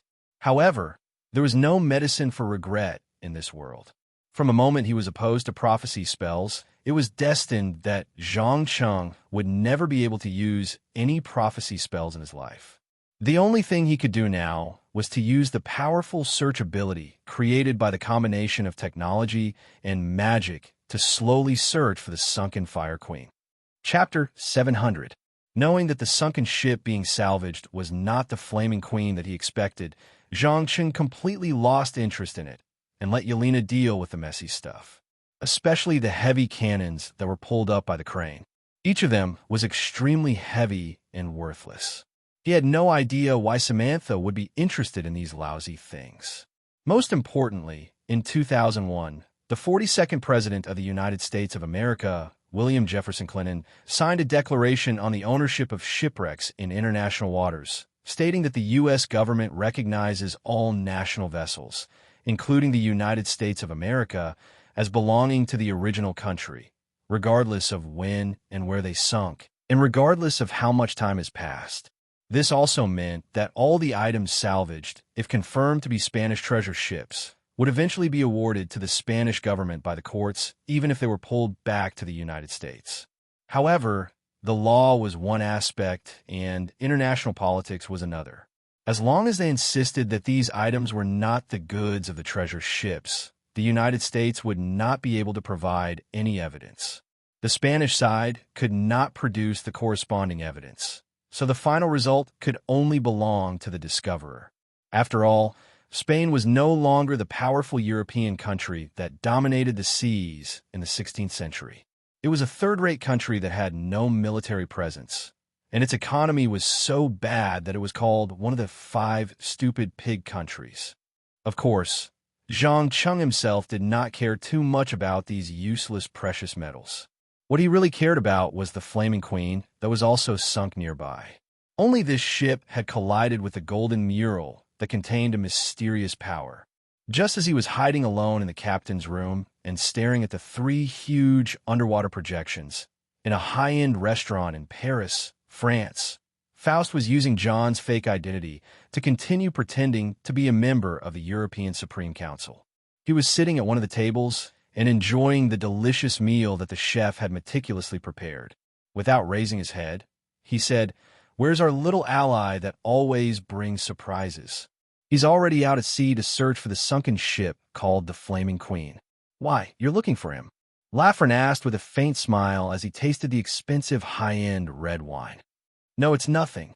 I just wanted to ask him about some knowledge and techniques on rearing black dragons. You have to know that my 2 little fellows have already grown close to 1 meter in length, and their personalities have also become increasingly fierce and irritable. Apart from me, the master, any other servant who gets close to them might be attacked. Faust explained rather vexedly. In the past month, 6 of his subordinates have been bitten to death by the dragons. As a result, he had to feed them himself, wasting a lot of time and energy. Ha ha, that sounds like good news. At least in terms of battle awareness and talent, they are worthy of being the top magical creatures of the age of mythology. Aren't they? Lafren laughed and teased. Faust shrugged his shoulders helplessly and sighed. Indeed, I couldn't believe it. In just a few months, they were smart enough to use the environment to make traps to kill their prey. If they lived for a few hundred years, I'm afraid that no one would be a match with them. A few hundred years? I guarantee that, except for a very small number, these dragon whelps will all die from various accidents before long. Did you know? Those fellows from the Adepts Association are trying to contact all those who bought the dragon eggs. They want to form an alliance and control all the young dragons. According to what I know, there's a fellow who rejected them. Half a month ago, the young dragon he was raising suddenly died. I'm sure it won't be long before he comes looking for you. Lafren warned meaningfully. Hee, my dear old friend, I guarantee that whoever dares to touch my dragons will die a horrible death. The Adepts Association has existed for far too long. Perhaps it's time to let it become history. Faust's eyes flashed with a bone-chilling cold as he said this. Perhaps to others, destroying the Adept Association was just a lie that could not be realized. However, to him, who had single-handedly slaughtered the entire Vatican's angel army and caused the kingdom of heaven on earth's plan, which had been brewing for over a year, to go bankrupt, it was entirely possible for him to make it a reality. It was important to note that while the top-tier adepts were powerful, they were still in the minority. They could not protect everyone in the association. As long as Faust put down his pride and hunted down the members of the Adepts Association, this ancient organization that could not even protect its own people would soon fall apart and perish. Lafren was undoubtedly aware of this as well. He smiled and consoled. Relax. Things haven't reached that stage yet. I believe that we should be a little more cautious about the Adepts Association. They might still have some powerful divine artifacts. Divine artifacts? Faust's mouth twitched in disdain. It's not like I haven't seen them before. Forget it. Let's not talk about such disappointing things. Tell me, how long will it take for our little ally to find the key to the City of Gold? According to the lunar calendar of the Incas, the agreed date is almost here. If we can't open it in time, we'll have to wait another 1,000 years. Patience. You have to believe that he can bring us surprises and miracles. Don't forget that the golden mural is not something ordinary. Any non-Incan who comes into contact with it will hear an inexplicable sound. Then, within a few days, a large amount of water will spurt out from their mouths and nostrils, and they will drown to death. Even vampires who don't need to breathe can't escape death. The ancestral goddess of the Muisca mythology, Bachwai, was originally a deity who walked out of Lake Guadavid. She has some special abilities with water, so it's not surprising. What I'm really interested in is whether the legendary City of Gold is used to worship the sun god that all Native Americans worship, or is it the domain of this goddess of the lake? Having said that, Faust put down his cutlery and wiped the grease from the corner of his mouth with a napkin. Personally, I think it should be the goddess of the lake. The sun god is the common belief of almost all Native Americans. If it really exists, it should be a very powerful deity. In theory, it's impossible for it to sit back and watch its believers be massacred by invaders, even if it doesn't need faith to maintain its power. The most important thing is that the entrance to the City of Gold is in the depths of Lake Guadavid. It doesn't seem like something a sun god would do. Lafren calmly gave his analysis. As a descendant of God, from the moment he awakened, there was a lot of God-related knowledge in his mind, so he still had a lot of say in this regard. If that's the case, then I'll wait and see. I hope our little ally won't be too disappointing. After all, it's related to the transformation from a mortal to an immortal. Especially for you, divinity means power. It means a body and soul that almost never ages, and it means to attack the throne of God. We'll succeed, no matter who the owner of the City of Gold is. It's impossible for them to be a match for the three of us. Calm. Wonderful Book House. Chapter 701. As everyone knew, the Atlantic Ocean was not like its neighbor, the Pacific Ocean. Every June, it was prone to extreme weather, such as tropical storms and hurricanes. Including the east coast of America, the Caribbean islands, and the west coast of Europe, there would be at least 7 to 8 tropical storms and hurricanes. This was also why the number of sunken ships in the Atlantic Ocean was much higher than other waters in the world. Just as Zhang Cheng was searching and salvaging sunken ships in the surrounding area, he suddenly heard a warning from the Meteorological Center. It was said that a strong airflow had formed in the Atlantic Ocean basin and could develop into a deadly tropical storm at any time. "Boss, we have to return." Yelena immediately walked into the captain's room and reminded him with a serious expression. After all, no matter how strong a modern ship was, and how strong its ability to withstand wind and waves, it was weak and powerless in the face of nature. Even those sea giants with a displacement of up to 100,000 tons could easily be overturned by one huge wave after another. Therefore, most ships would choose to return to the nearest port as soon as possible when they received the storm warning. No one would joke with their own lives. "Okay, let's go to San Juan to lie low for a while." Zhang Qing nodded reluctantly.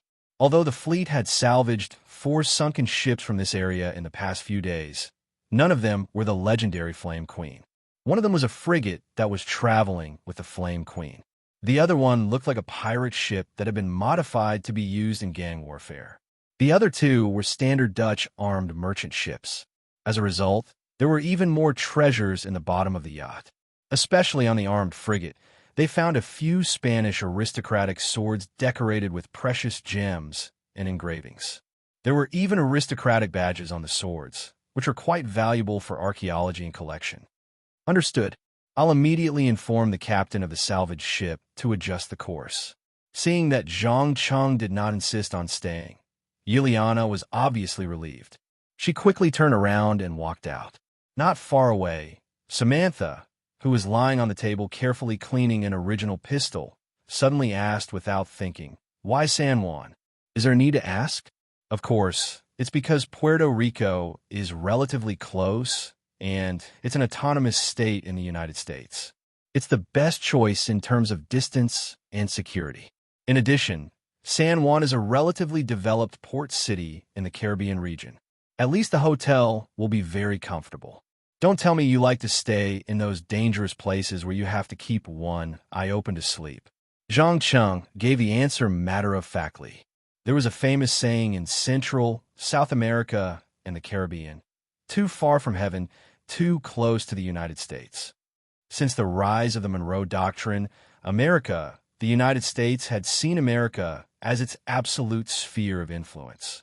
From all aspects, they had infiltrated and controlled the economic, military, and culture of all independent countries. The Cuban Missile Crisis was the best proof. America was the United States of the United States, as well as the United States of the United States of America, America's United States of the United Nations. Because only in poverty and chaos would the corrupt ruling class of these countries need the intervention of a powerful external force, and only then would they need a stable and powerful country to support them at critical moments. Of course, the price was that the economy and public security were extremely poor. In many places, drug lords and gangs were even more arrogant than the police and military. Murder was a classic daily routine. I admit you have a point. It seems like San Juan is our most ideal haven. Munsa couldn't help but curse. Through the news media, she had a rough understanding of the security situation in Central and South America. She knew how dangerous those countries were. Take Mexico, the country to the south, for example. It was a nightmare. On average, more than 100,000 people were kidnapped every year. More than 200 people were kidnapped every day. It was horrifying. Among them, there were many rich and famous people. The scariest thing was that most of the kidnapped people couldn't return to their families and friends alive. They were killed by the kidnappers and turned into corpses. Even the Americans who were used to the occasional shooting around them couldn't stand such a terrifying security environment. All right, Do you have an answer to the identity of a statue? Zhang Cheng asked with interest. Munsa heard this and immediately put down her work. She took out her phone and opened a few black and white photos that weren't very clear. See for yourself. If I'm not wrong, the statue in your hand should be an ancient mural depicting a person. She's not a god, but a powerful priestess. A priestess? Zhang Cheng raised his eyebrows in surprise. That's right. It was said that she had once offered a total of 3,000 sacrifices to a certain god in a grand sacrificial ceremony, and was thus bestowed with great power in a half-human, half-snake form. However, for some unknown reason, this priestess became crazier and crueler. She tried to replace the god she once served. In the end, she used her powerful strength to kill everyone in the city. In the end, the god sent down a punishment and imprisoned her in a dark prison where she could not see the light of day. The Incas were afraid of her power, so they worshipped her like a god. Munsa explained concisely. Interesting. A battle between a priestess and a god? Zhang Cheng's eyes revealed a hint of playfulness. From the power contained in the statue, this priestess had obviously surpassed the limits of mortals when it came to the use of magical energy. Even according to the current standards, she was definitely a top-notch spellcaster. For such a spellcaster, it was not strange that she wanted to replace the gods. Looking at the group of high-ranked wizards on the Faron continent, all of them wanted to decipher the mysteries of the gods' power and immortality. But what made Zhangqing feel a little strange was why God didn't kill this ambitious priestess at that time, but only imprisoned her. Could not kill her? Or did she have something that even the gods could not help but want to pry into? More importantly, where was the priestess imprisoned? The City of Gold? With many questions that could not be answered, Zhangcheng carefully picked up the statue and muttered to himself in a voice that only he could hear, "If you can hear my voice and understand what I mean, then give me a hint. Don't worry, I'm not your enemy, but your potential ally. At least when it comes to dealing with the gods, we have the same goal."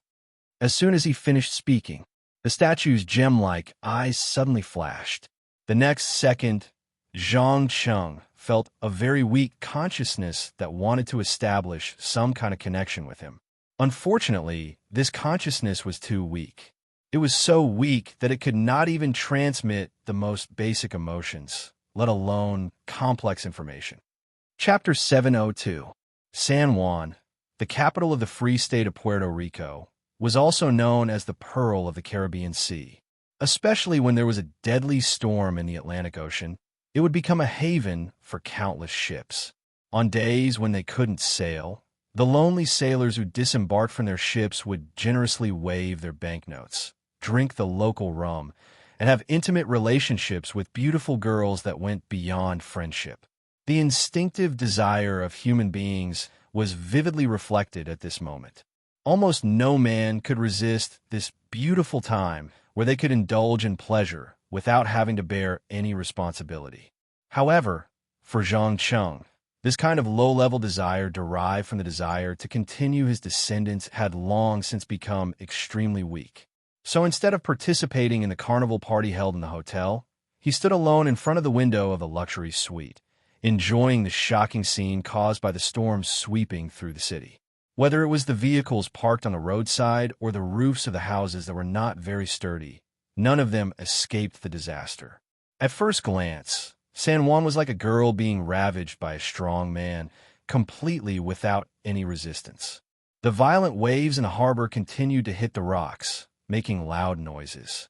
As for the residents, they had no other choice but to hide and wait for the storm to pass. "Boss, do you need me to arrange room service for you?" Yelena asked meticulously. Of course, this room service was not in the ordinary sense, but to arrange a beautiful girl to accompany you through the empty and lonely night. As a professionally trained spy, she was obviously very clear about how strong the physiological needs of healthy men were, and she also understood why the director had been sending her to perform such a seemingly easy task. Because Leonid needed to maintain close contact with her employer, if necessary. She was even prepared to do it herself. After all, the shameful skills she learned in the KGB training base could be put to use one day.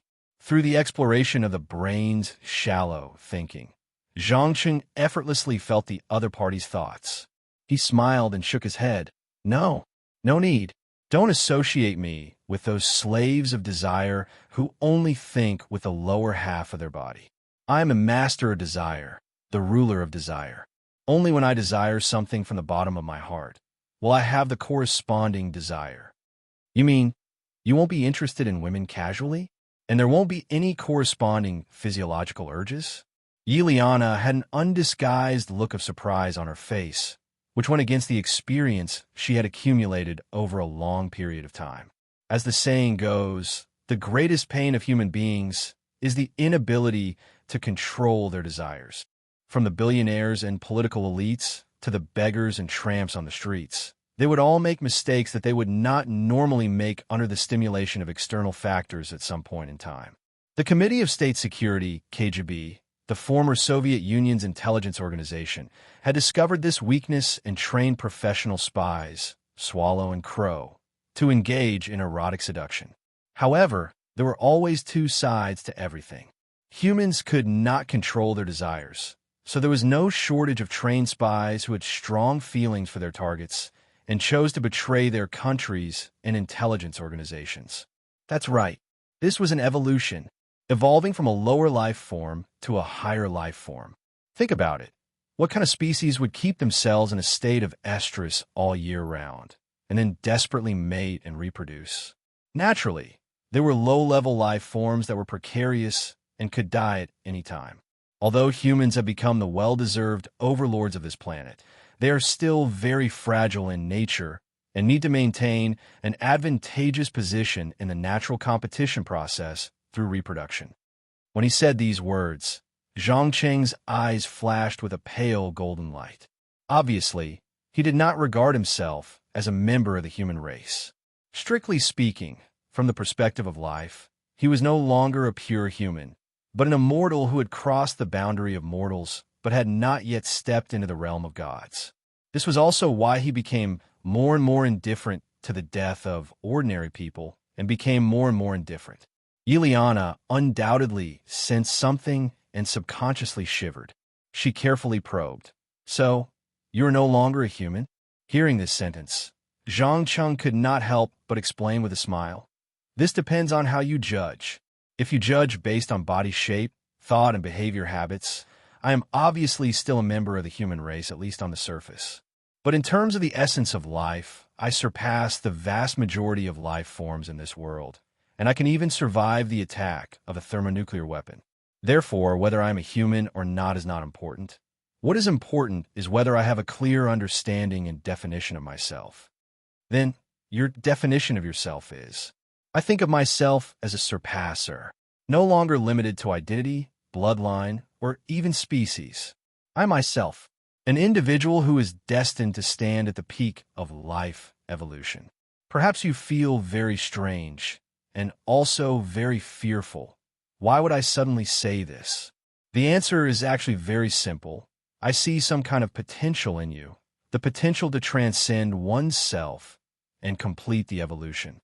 After saying this, Zhangcheng turned around and looked directly into her eyes. Through the petite and fragile body in front of him, he could clearly see that the originally ordinary soul inside was undergoing an incredible change. Without asking, he knew that the priestess behind the statue was quietly invading Yiliana's soul through magic, turning it into a carrier of her own consciousness. One must know that this kind of soul invasion was not something that could be endured by just anyone. The invaded person must first have a strong enough soul. Otherwise, the moment the powerful consciousness descended, they would be defeated. What do I have to pay? Yiliana nervously bit her lower lip. No one could resist the temptation of supernatural power, especially when she saw the incredible power of powerful magic with her own eyes. It was as if a ball of fire had been ignited in her heart. But after years of working as a spy, she had developed a good habit: patience. Only when the time was right, she would use the chips in her hands to exchange for what she wanted. In fact, in just a few days at sea, Yiliana had heard from Samantha that Zhangcheng had a kind of magic potion that could allow ordinary people to instantly gain great power. so she knew that she had a chance. But now, when this opportunity was in front of her, she realized how ridiculous the patience she was so proud of was. The beating heart in her chest was the best proof. What a smart girl. I need you to monitor Leonid's every move for me. If he betrays us in any way, kill him for me. Zhang Cheng smiled as he stated the conditions of the exchange. For him, trust always existed for betrayal. No matter how low the possibility was, it was best to have a little insurance. Chapter 703. Monitor Leonid? When Yuliana heard this, her pupils suddenly showed a trace of nervousness and uneasiness, because she knew that if she agreed to this condition, it meant that she would become a double agent, and the danger involved was self-evident. Perhaps in many literary and film works, double agents were a very cool and exciting profession. But in fact, there were not many double agents who did it voluntarily. Most of them were caught and had to sell information to their opponents. As more and more information was sold and became more and more important, they would eventually walk on a path of no return without exception. The most important thing was that Yi Liana knew Leonid's character. Once he knew that she was a double agent, it was difficult to guarantee that he would not do something crazy, such as creating an accident to silence her. But by the same logic, the funding, technology, and equipment support of the entire intelligence agency were all provided by this mysterious young man in front of him. Therefore, to a certain extent, even if he accepted this mission, it wouldn't be considered a betrayal. At most, it would be considered an internal struggle for power.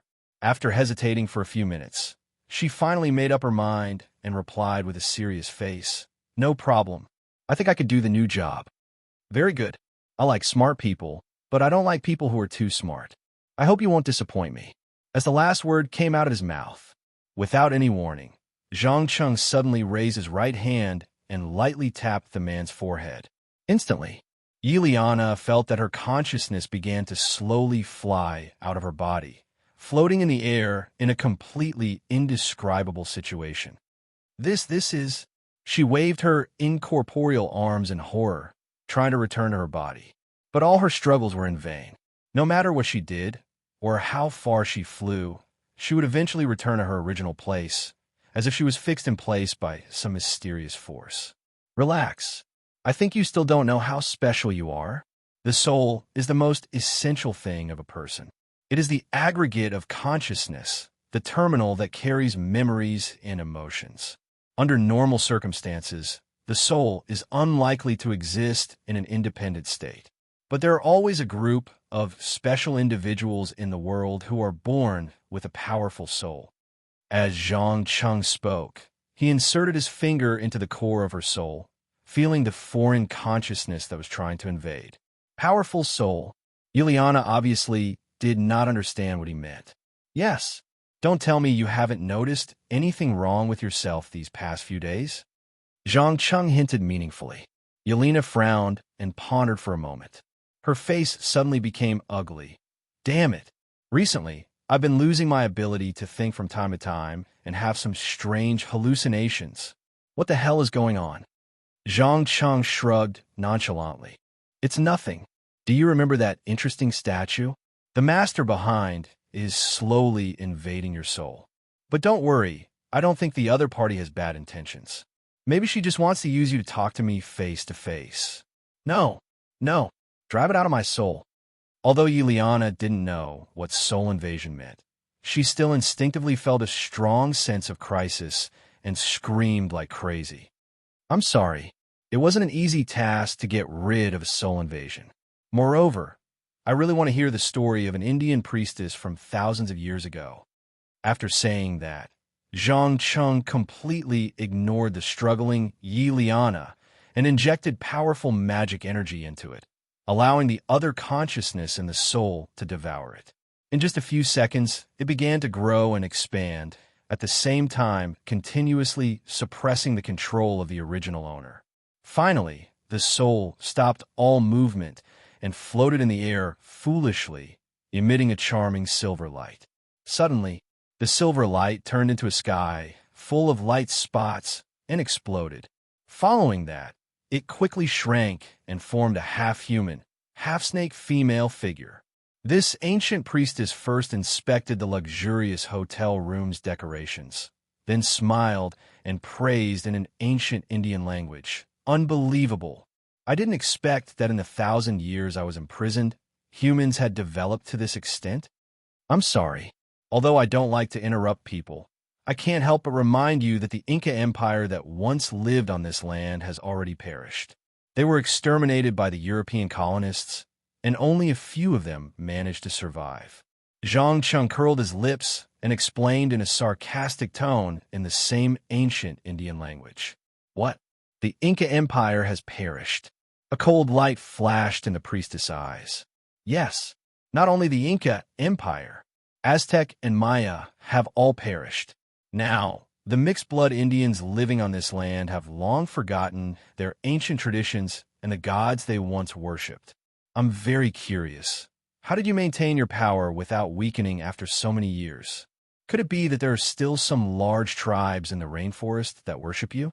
Zhang Qin calmly asked the first question. Belief was a very strange thing. At the most fanatical stage, it could even make people do extremely irrational things. Especially the Indian civilization that was famous for its bloody sacrifices. In history, there were many cruel and bloody large-scale sacrificial carnivals, and the largest sacrifice reached 20,000 people. It was said that there were some captives who willingly walked up to the altar and used an obsidian dagger to dig out their own hearts when they heard that it was a sacrifice to the gods. But what was interesting was that this kind of fanatical belief usually had a peak. After the peak, humans would quickly calm down and begin to think about whether it was worth it. The more modern society became secular, the harder it was for fanatical religious beliefs to last. Even if they were deceived by tempting words for a while, it would not take long for them to regain their rationality. Therefore, it was almost impossible to maintain a group of foolish believers in the current civilized environment for a long time. Everyone has their own secrets, and I am no exception. Also, before we talk about business, don't you want to introduce yourself? The priestess obviously noticed the statue placed on the table, and her gaze revealed an extremely complicated emotion. My name is Zhang Chung. You can call me Zhang Chung.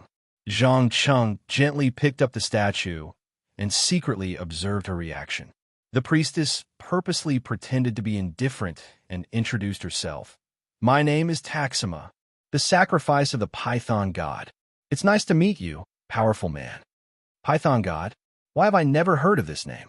Also, my dear Taxima, tell me, what happened to you? Zhang Chung sat on the sofa and looked like he was ready to listen. Chapter 704. How much do you know about my experience? The priestess who called herself Takinma asked as she curiously looked at the various modern facilities around the room, as well as the bustling city outside the window that she had never seen before. For her, who had been imprisoned for thousands of years, all of this was like a scene that would only appear in a dream. Perhaps it was just as the saying went, when technology reached a level that many people could not understand, technology would be equivalent to magic in their eyes. Obviously, San Juan, which was filled with skyscrapers, electric lights, cars, and 10,000-ton ships, was enough to shock the ancient people who lived more than 1,000 years ago. This was because in the era that she lived in, the most magnificent building created by the American Indians, the pyramids and temples, were only a few dozen meters tall, and the population of the city could not exceed 500,000. It cannot be compared to the densely packed population of modern society, which easily had millions of people.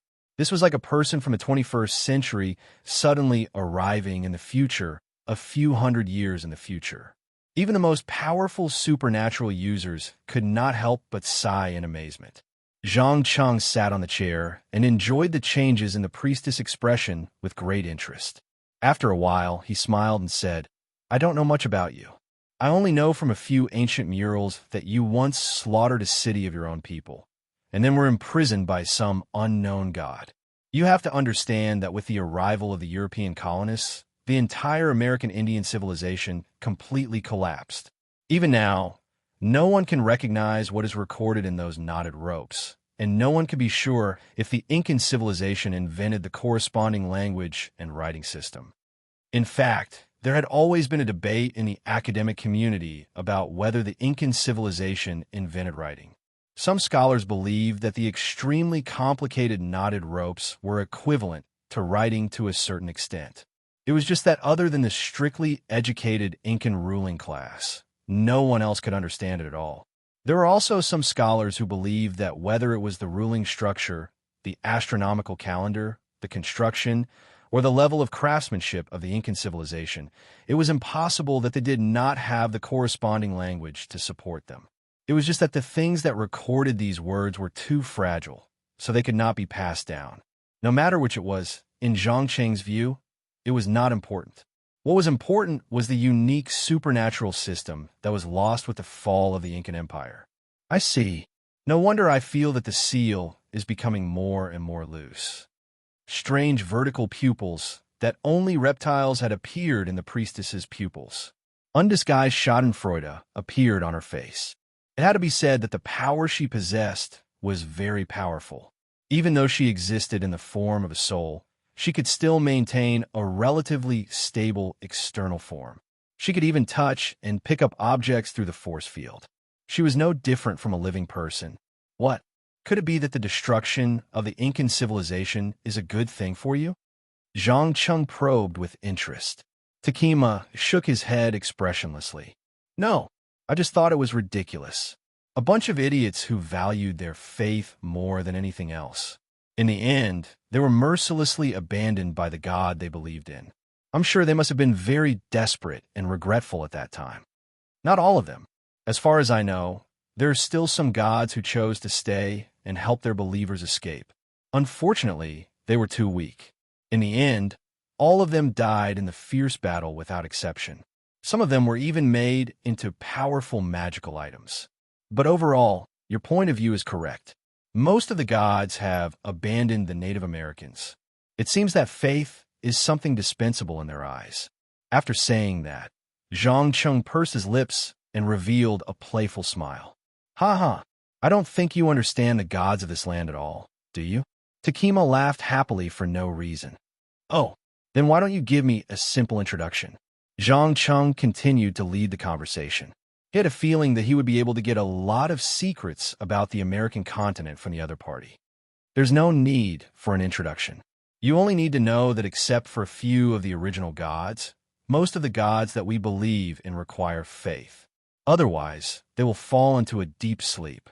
But what's interesting is that those gods who don't require faith, including the ancient god of creation Pakakamek and the sun god Ini, have long stopped responding to the prayers of their believers. No one knows where they have gone, and no one knows if they are dead or alive. As for those gods who were born later on and required the sacrifice of mortals, they are actually not worthy of being called gods. They are just mortals who have great power like me. When she said the last few words, the priestess' tone was full of contempt and disdain. Zhang Cheng undoubtedly admired her attitude towards the gods. Without hesitation, he said, "That's right.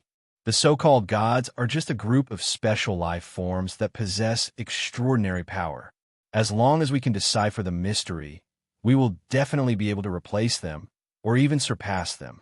Dear Takema, I think we should form an alliance and deal with the hidden gods together. Use their blood and corpses to pave the way to the peak of power. You want to kill the gods?" When the priestess heard such treacherous words, not only did she not show the slightest bit of fear, she even curled up the corners of her mouth and smiled. Why not?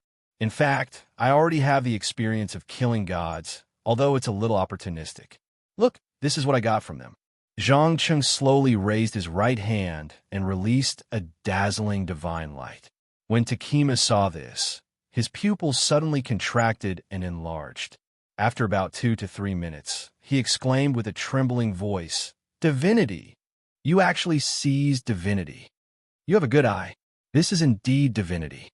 Now tell me, do you agree to form an alliance with me? I promise. As long as you can provide accurate enough information, not only can I release you from prison, I can also help you complete your revenge." Zhang Cheng threw out an olive branch at the right time. There was no doubt that he was eager to know more about the primitive supernatural system and belief system in the Americas. At the same time, He needed a few cannon fodder to test the strength of the gods in this world. Why should I believe you? Takema narrowed his eyes and asked. No, you don't need to believe me. You just need to believe in the power that I have. Do you know? The world is no longer the world of more than 1,000 years ago, and humans are no longer ignorant humans. According to the current saying, the most important thing that determines the relationship between two people is never promises or vows, but naked interests. Think about it. Is there a conflict of interest between us? Obviously not. This means that there is no reason for us to turn against each other. Think about it again. Do we have common interests and enemies? It's very obvious. It's those so-called gods. So we have common interests, but we also have common enemies. Under such circumstances, what do you still need to worry about? Zhang Chang was like a famous devil from the universe where the foreign continent was located, using eloquent and eloquent words to lure the other party into the trap that he had set. Chapter 705. Interests? Have humans degenerated to this extent?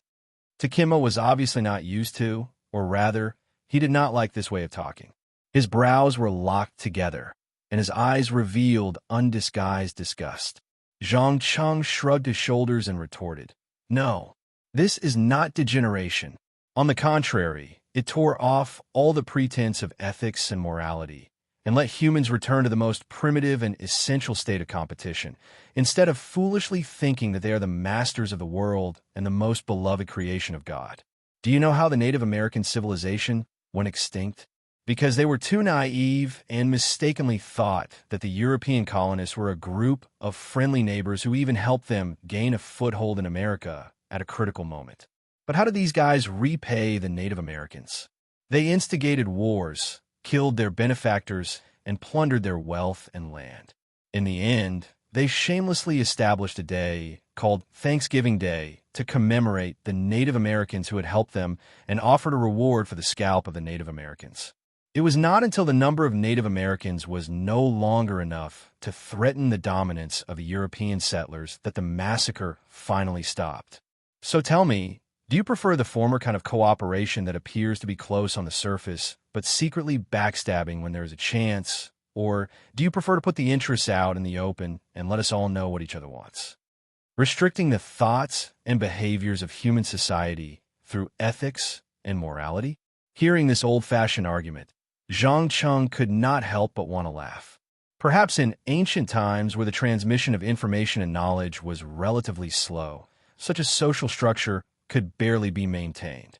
But with the rise of the age of navigation and the strong impact of the Renaissance, it caused many people's subconscious to be completely released. In order to pursue power and wealth, the European colonists used almost inhumane methods to attack and occupy areas with relatively backward military technology. They did not even mind slaughtering millions of indigenous people. Perhaps many people thought that the total number of people who died in World War I and World War II was quite terrifying, but few people knew that from the time the Portuguese navigator da Gama bypassed Africa and arrived in India until the outbreak of World War I, the number of indigenous people who died in the hands of the European colonists was much more than the number of people who died in the two world wars combined. But regrettably, the essence of the conflict between civilizations was the law of the jungle. The strong could shout for everyone to hear, even if they were just scratched, but the weak had no right to speak, even if they were torn apart and nailed to a cross. In the face of such a cruel reality, who would still believe that ethics and morality could restrain a person's behavior? Not to mention ethics and morality, in many cases, even the law could not. The only thing that could restrain behavior was force, an overwhelming force that made people feel fearful. Only when a person clearly understood that he would have to pay a heavy price for doing something that infringed on the interests of others, even death, would he have the subjective idea of immediately stopping. Takema clearly felt the sarcasm in Zhang Cheng's tone. He raised his chin slightly and replied proudly, "We are the people of the sun god. Holy and noble blood flowed through his veins. I will never be like you fallen ones, willing to transform into greedy beasts. I can work with you, but only if you do it my way." "Your way?" Zhang Cheng raised his eyebrows in surprise. "Yes, my method is very fair. You first put forward your request, and then I will decide what you need to give in exchange. If both sides agree, then the deal is set. If one side disagrees, then the deal is invalid. Takinma concisely explained his cooperation framework. It had to be said that although her way of thinking and values were very backward, she was not stupid at all. She understood the danger of forming a close alliance with a stranger, so she decisively chose to maintain her independence. Zhang Cheng narrowed his eyes and stared at him.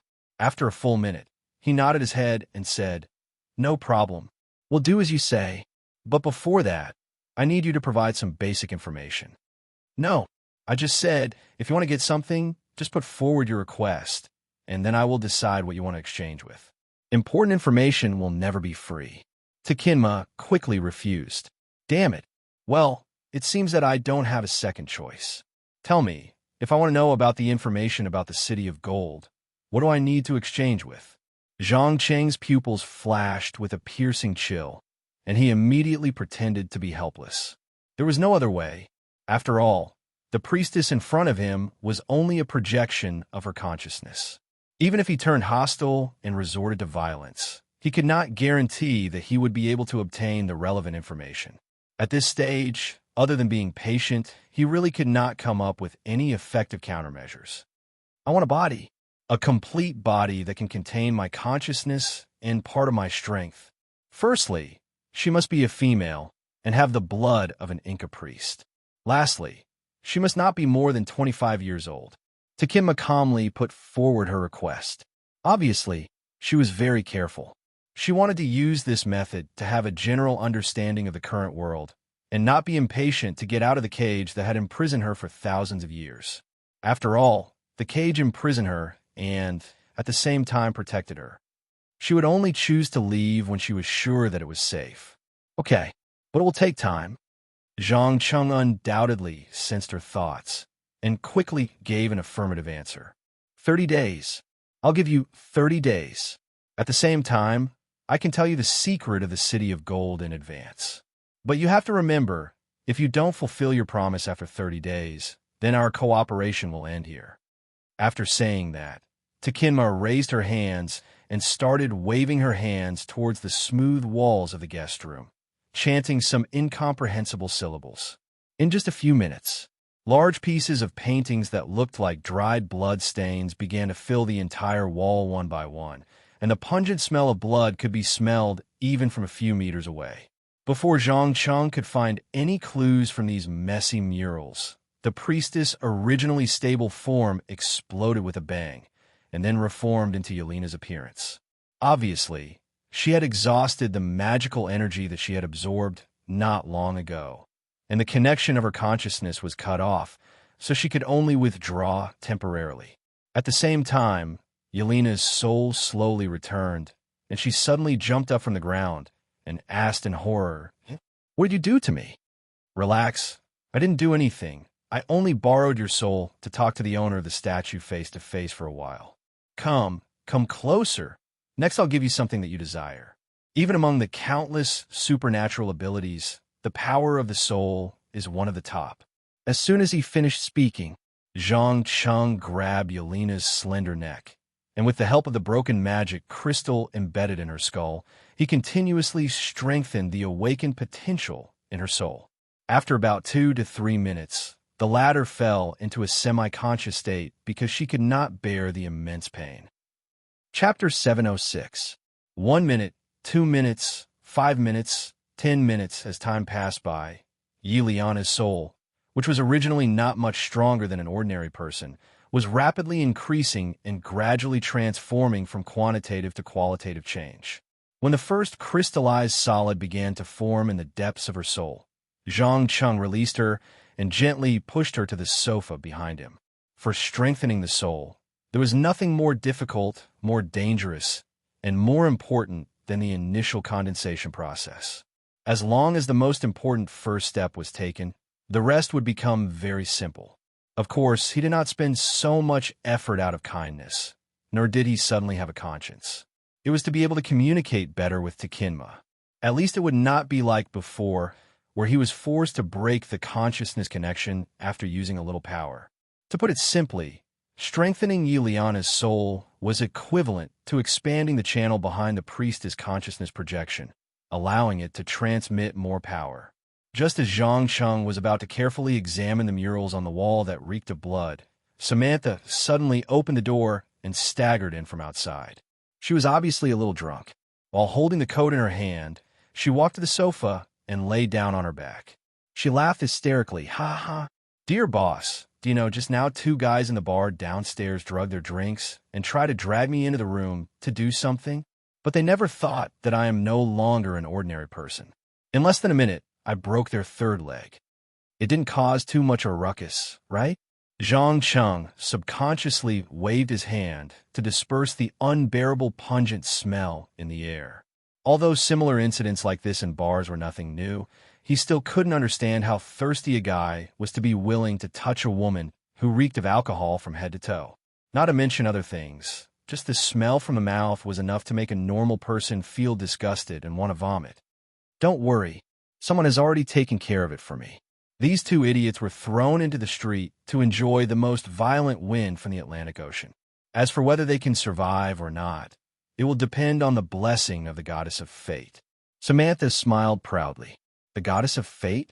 Zhang Cheng glanced at the violent wind outside the window and immediately teased with a smile. I think this is no longer a matter of luck, but the jurisdiction of the god of death. According to the current wind speed, even a conscious and healthy adult male would find it hard to survive for more than 20 minutes. Munsa shrugged nonchalantly. It's none of my business. If you want to blame someone, blame them for being so lustful and daring to have ideas about this old lady. You seem to enjoy this kind of exciting life. But now, I'll give you 5 minutes to wash your face and clear your mind. There's a very important task for you to complete. Zhang Cheng instructed straightforwardly. Needless to say, the complicated and strange pictures on the wall were not as easy to understand as they seemed on the surface. Therefore, he needed a professional to interpret them. After all, these things were not words, and could not be read or understood with special spells such as language proficiency or reading magic.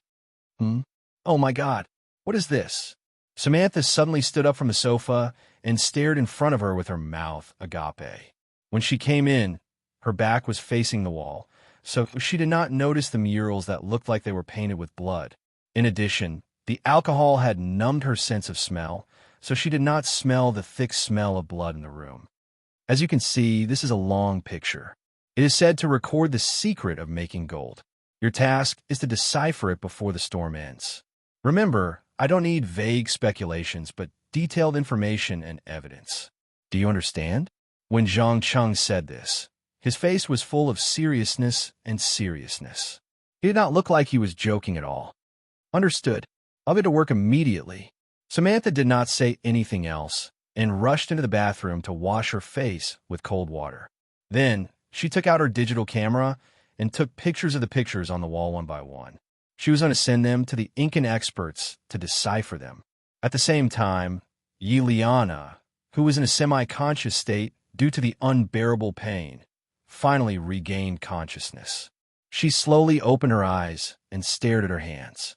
About 10 seconds later, a silver-white soul power began to appear out of thin air, and with a bang, it crushed the table lamp on the table. She was obviously shocked by the power that she had just gained. She mumbled to herself incoherently, What happened to me?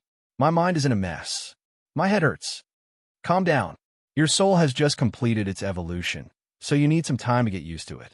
But don't worry, no matter if it is your memory or your consciousness, nothing has changed. Close your eyes and think about who you are and why you suddenly fainted. Zhang Cheng reminded her expressionlessly. I am Yuliana. I'm a spy. I made a deal with you. Damn it, I remember everything. Yuliana jumped up from the sofa, her whole body trembling uncontrollably. In her memory, she still retained the part that was occupied by Tsinma, including the content of the conversation between the two of them. Killing a god was a little too exciting for a young lady who had yet to come into contact with the underground world. Sensing the fear and struggle in the other party's heart, the corners of Zhang Cheng's lips curled up slightly. He took a step forward and whispered into the other party's ear meaningfully. Looks like your potential isn't bad. To think that you're able to restore your chaotic memories to normal in such a short period of time. I think with your intelligence, you should know that those things can be said, and those things should be kept in your heart forever. Right? Of course. Boss. Yuliana nodded her head desperately. She knew that if she had the slightest hesitation, she might be killed. Great. I just have something that I need you to do. Here, this is a check. I have already signed my name on it. Go buy this hotel for me. Buy this hotel. Yuliana took the blank check and opened her mouth wide in shock. Yes. Not only do you have to buy this hotel, also, I need you to make a trip to Peru to look for a young girl with Incan blood in her veins. Zhang Cheng revealed his next plan without hesitation. The reason why he wanted to buy this hotel was to keep the strange murals on the wall. Otherwise, it would be discovered by the hotel staff sooner or later and cause unnecessary chaos and trouble. As the saying goes, any problem that could be solved with money was not a problem at all. He did not mind using a few $100 million in exchange for some important information that he wanted to know. Looking for a young girl with Incan blood was naturally to fulfill his promise. As for whether she would be devoured after being possessed or lose control of her body temporarily, it was not something that he was interested in. Chapter 707. The subtropical storm wreaked havoc in the Caribbean Sea for 3 days, and it finally left on the 4th day and continued to move toward the east coast of North America. Although the waves were still very strong, Zhang Cheng, who was pressed for time, couldn't care less about this small problem. He immediately ordered them to leave the port and head toward the designated sea area. But this time, Yuliana did not accompany him. Instead, she stayed in San Juan alone to discuss the price of the hotel with a Latino tycoon. After this matter was settled, she still needed to fly to Peru, the birthplace of the Incan civilization, to find a suitable young girl. Therefore, she gave the command of the combat members to the Eastern European man named Jeg. This 35-year-old veteran who served in Lithuania during the Soviet era had participated in many secret operations of the KGB. He had a lot of combat and command experience. But unfortunately, with the drastic changes in Eastern Europe and the collapse of the Soviet Union, one of the two poles of the world, the 3 Baltic countries declared their independence and embraced NATO with open arms, becoming a member of the capitalist world, and set off a fanatical rejection of the physique and personnel of the Soviet era in their country. It could be said that anyone who worked for the Soviet Union was ruthlessly purged. Even if they were lucky enough to escape, they would face the tragic situation of not being able to find a job and starving. If ordinary people were like this, then Jeg, who worked for the KGB, could imagine. In order to survive, he even had to disguise himself as a homeless man and compete with the wild dogs on the street for food. His wife, in order to feed their children, had to rely on selling her body in exchange for money to maintain the minimum level of living security. Just like a certain Russian president said in the future, the disintegration of the Soviet Union was the biggest geopolitical disaster of the 20th century. People who didn't experience it personally would never be able to imagine how difficult it was for the people of the lower class after the collapse of a huge empire. Even after 10 or 20 years, they still hadn't recovered.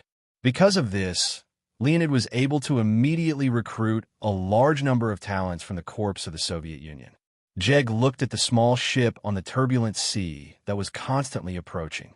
He took a deep breath and used an extremely serious tone to order his subordinates. Go. Notify the boss that an unknown ship is approaching us. Also, get the helicopter to immediately take off and prepare for battle. Remember, don't mess it up. This is my first time as a commander after joining the organization. Don't worry. With our weapons and equipment, even if we encounter pirates, we don't have to be afraid. We can finish the battle in, at most, 5 minutes. The latter shrugged his shoulders. Don't be careless. The boss isn't an ordinary person, so his enemies won't be ordinary either. You'd better be mentally prepared, Jag reminded in a low voice. Understood. No one was willing to die, although the pension is really tempting. The man in the tactical bulletproof vest joked and quickly relayed the order through the radio. He then ran into the captain's room. Without wasting any time, he saluted and said loudly, "Reporting, we've spotted a small boat of unknown origin approaching not far away." A small boat? Are they pirates? Zhang Cheng put down the part of the mural that he had deciphered and looked up with a hint of surprise.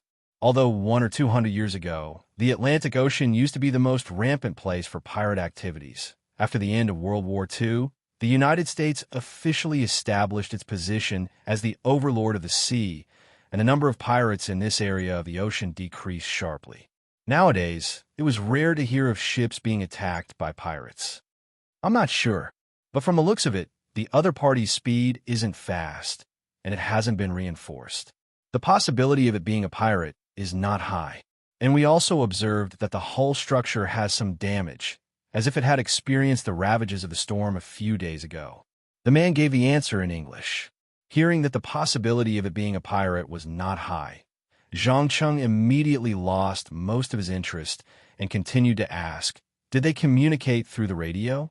As everyone knew, almost all ships had the corresponding radio equipment. If a ship approached another ship, it must indicate its intention through the radio. Otherwise, it would be suspected of having bad intentions, which would lead to unnecessary misunderstandings. No, I personally think that their radio is broken, so they want to ask us for help. Do you think we should let them come over, or just let the helicopter drive them away? Well, let them come over. If we really encounter idiots with bad intentions, we could take the opportunity to have some fun, right? Zhang Cheng hesitated for a moment, and his face quickly showed a malicious smile. You're right. I'm starting to hope that these guys are a bunch of stupid pirates. After that, the fully armed man turned and left the captain's room, and stood on the deck to contact the helicopter that had already taken off. About 7 to 8 minutes later, a small boat full of scars slowly approached the yacht. Of course, this small boat was only using the luxury yacht that was more than 200 meters long as a reference object. In reality, this was a research ship that was about 60 meters long. There were a lot of interesting equipment on it, and about 12 crew members. These guys obviously experienced the previous tropical storm, so they looked very messy. They didn't know how long it had been since they took a shower, and they emitted a pungent stench. Who are you? As the commander, Jag jumped onto the deck first and questioned loudly with an unfriendly tone. At the same time, the helicopter in the sky and the combatants on the yacht all took advantage of the situation and aimed at the unlucky people on the deck who looked like refugees. Oh God, don't shoot. We're just a group of scholars and staff who filmed a short documentary on the theme of protecting marine life. A young girl in a bikini quickly raised her hands and answered loudly. In front of the black muzzle of a gun, not many people could keep their cool. Moreover, these people in black combat uniforms were clearly very professional. Perhaps they were a special forces team of a certain country's government. Filming a short documentary, Jag subconsciously glanced at the equipment that was scattered all over the cabin, and the vigilance in his eyes dropped a little. He then asked, "Then why did you approach us?"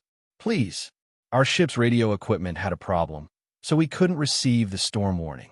Then the positioning and freshwater equipment in the storm also broke, so we could only ask you for help." The girl explained helplessly. Just when Jag wanted to send people to search these people who claimed to be victims to see if they were hiding any weapons or dangerous items, he suddenly heard Zhang Cheng's voice. "Let them come up. I know a few of them." "You know them?" Jag was obviously stunned.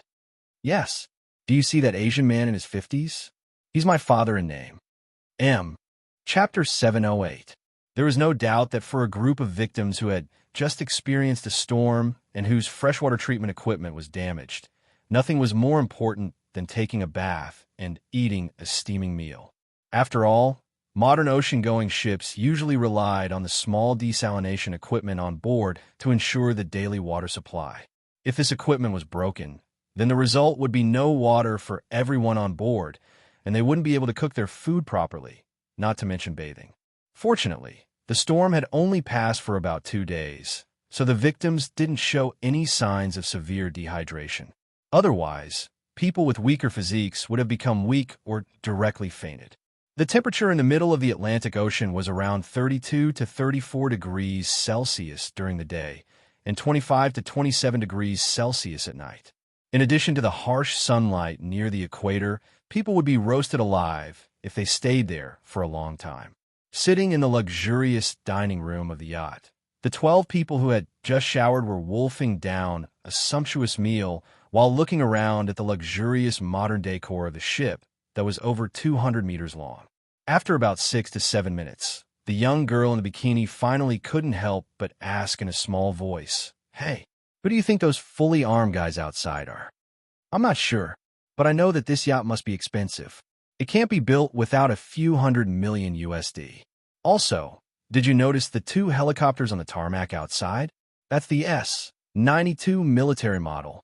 The price of a single one is as high as 23 million US dollars. I can guarantee that the owner of this yacht must be very, very rich." Another white youth on the side replied with envy, "That's the S-92? My God, that's crazy." Another youth couldn't help but stand up and look outside. Just like how women would never be able to resist the temptation of branded bags, shoes, lipsticks, perfume, and cosmetics, men would never be able to resist the temptation of cars, computers, mobile phones, and airplanes. Even if they couldn't afford them, they would still learn about them through various magazines. The S-92 was also known as the helicopter passenger car. It was jointly developed and manufactured by many technologically powerful heavy industry companies worldwide. The body was 17 meters long, 6 meters tall, and could carry 21 people, including the pilot. The maximum load was over 5 tons and could fly for about 1,000 kilometers with a full tank of fuel. It was completely incomparable to those 1 to 2 million US dollars single-engine helicopters. Considering that deploying the Quinjet on the yacht would be too conspicuous, Zhang Cheng purposely snatched 2 S-92 at a high price from someone else. He even installed some portable weapons, such as heavy machine guns and rocket launchers, on the S-92. He would equip them when they were out at sea and disassemble them when they were docked. Normally, a helicopter with such a huge carrying capacity was usually used for military use. Very few rich people would choose to buy it.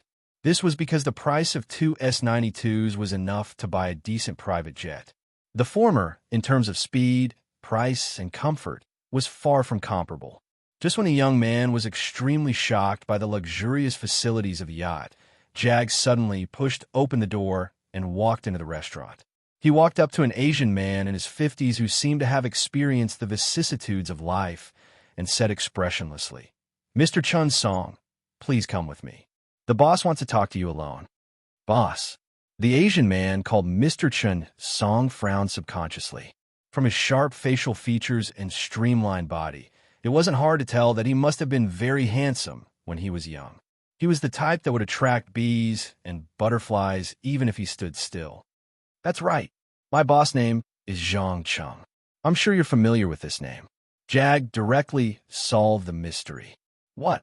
What did you just say?" Chen Song was obviously provoked. He suddenly stood up from his seat and his whole body was trembling. "Professor, what's wrong? Bastard, what did you say to Professor Chen?" "Professor, don't be afraid. They won't do anything to you." All of a sudden, everyone in the surroundings gathered around and started to quarrel. Obviously, the unfamiliar environment and the fully armed combat personnel outside made these castaways feel very insecure. They became nervous at the slightest movement. In response, Jag only took 2 steps back and raised his hands to show that he was innocent. He didn't make any threatening moves to prevent the situation from developing in the worst direction. "Enough. Stop arguing. I'm fine. I just got a little excited when I suddenly heard a familiar name." Chen Song, who came back to his senses, immediately stopped the overly nervous young people. He never thought that he would be able to meet his biological son on the vast sea. He had been longing to see him for many years, but didn't dare to meet him. "Are you sure you don't need help?" The girl who spoke first showed strong concern in her eyes. Chen Song forced a smile and replied softly, "No, I don't need it, Tanya. The person I'm going to see isn't anyone else.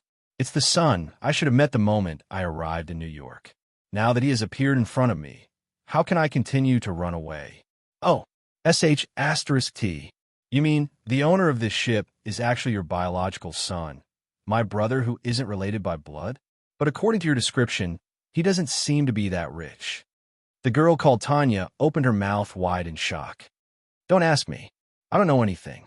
I don't know what happened in the past few years. Please give me some time. I need to apologize for the mistakes I made when I was young. After saying this, Chen Song took a deep breath and followed Jag to the captain's room. Not long after he left, the cafeteria was in an uproar, especially the energetic and gossipy female students, who immediately came over and asked Tanya loudly, "Dear sister, I think you need to explain why your adoptive father suddenly had a biological son."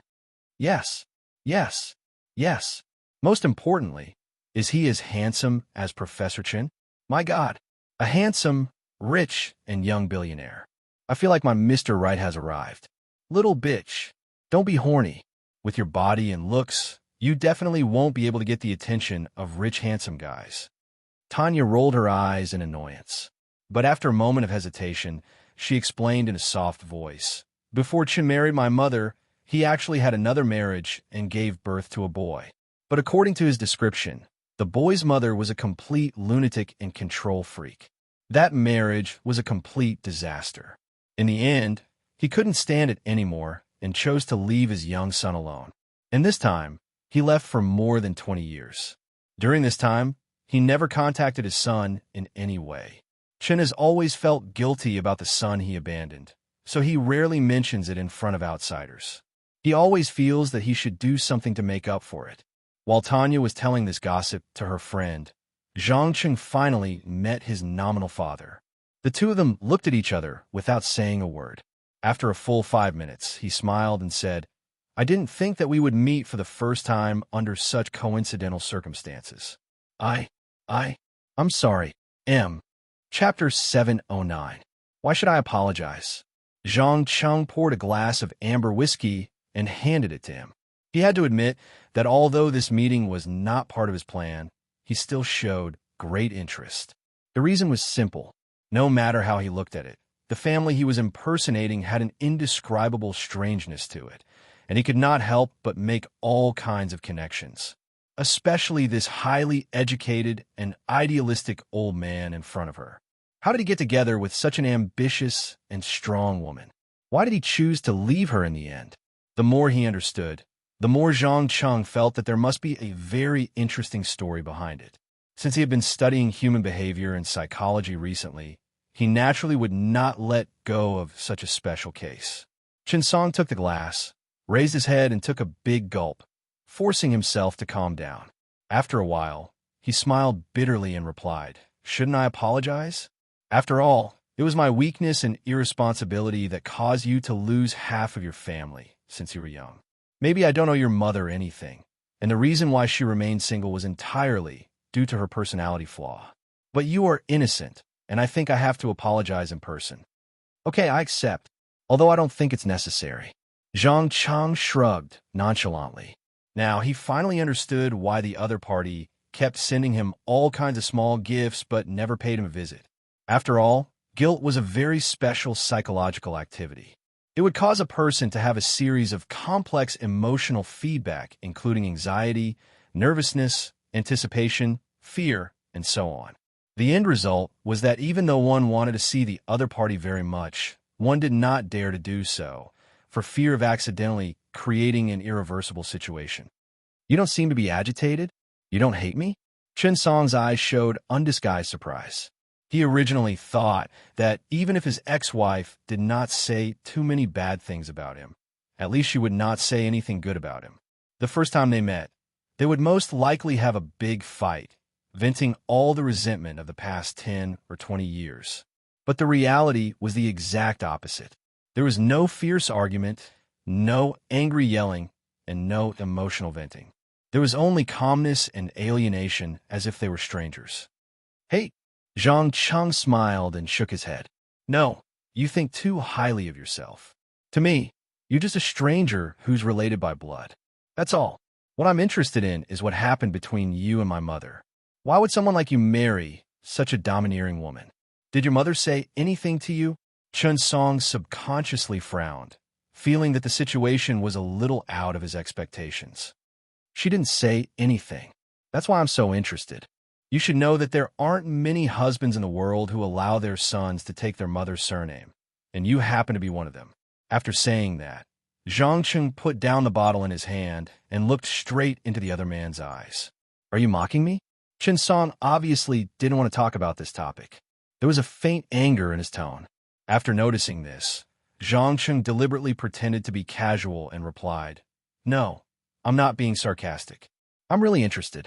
Of course, if you really don't want to say it, then forget it. Anyway, I can always find the answer I want." Damn it, you're just like your mother now. Chun Song, who was already emotionally unstable, was suddenly enraged. His eyes were instantly filled with blood vessels. He could never forget the woman who once made him feel defeated, miserable, and hopeless. Ah, you're angry. It seems that I've touched your sore spot. Or are you sure you don't want to say it? Or do you want me to listen to another version, a version that will be very unfavorable to you? Zhang Cheng threatened with a smile. Shut up. Chen Song roared in anger. He was so angry that his whole body was trembling. He was trying to suppress the burning anger in his heart. After a full 2 to 3 minutes, he gradually calmed down and said in a depressed tone, "You don't understand at all. You don't even know your mother's true colors. Believe me, when you start to really understand her, then you'll understand what a hellish life is." Ha ha ha. You think I'm still a child who's kept in the dark, don't you? But in reality, I know very well what kind of person my mother is, whether it's her ambition or her abnormal strong desire to control. Zhang Cheng laughed and told the truth. You know about it. Chen Song was dumbfounded and stood rooted to the ground. Yes, I know, and I'm still helping her realize her dream of building a huge business empire. Maybe you don't know, but in a few months, her company will be listed on NASDAQ. By then, the market value is likely to exceed tens of billions of dollars. I hold 25% of the original shares of this company. Now, do you still think I'm a child who doesn't know anything? Zhang Cheng teased with a playful look. Hearing this, Chen Song finally understood that the young man standing in front of him was no longer the son he expected. With a trembling voice, he muttered to himself, "So that's how it is. You become her accomplice. You become a bastard who will do anything to earn money. That's right.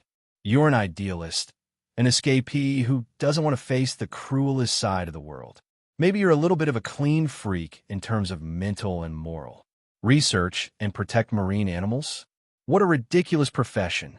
Did you forget about the survival of the fittest in Darwin's theory of evolution? In a natural environment, all living things have to go through cruel competition. If the population of a certain species drastically decreases, it only means that the evolution of the species is too slow and can't keep up with the changes in the environment. Human intervention can only slow down the process at most, but it can't change the fate of extinction. Bullsh asterisk T. God, what did your mother teach you? The extinction of those animals is completely caused by human activities. It has nothing to do with them. Chen Song gritted his teeth and retorted loudly. Aren't humans a member of nature? The survival of the fittest is an eternal law. It has nothing to do with whether humans exist or not.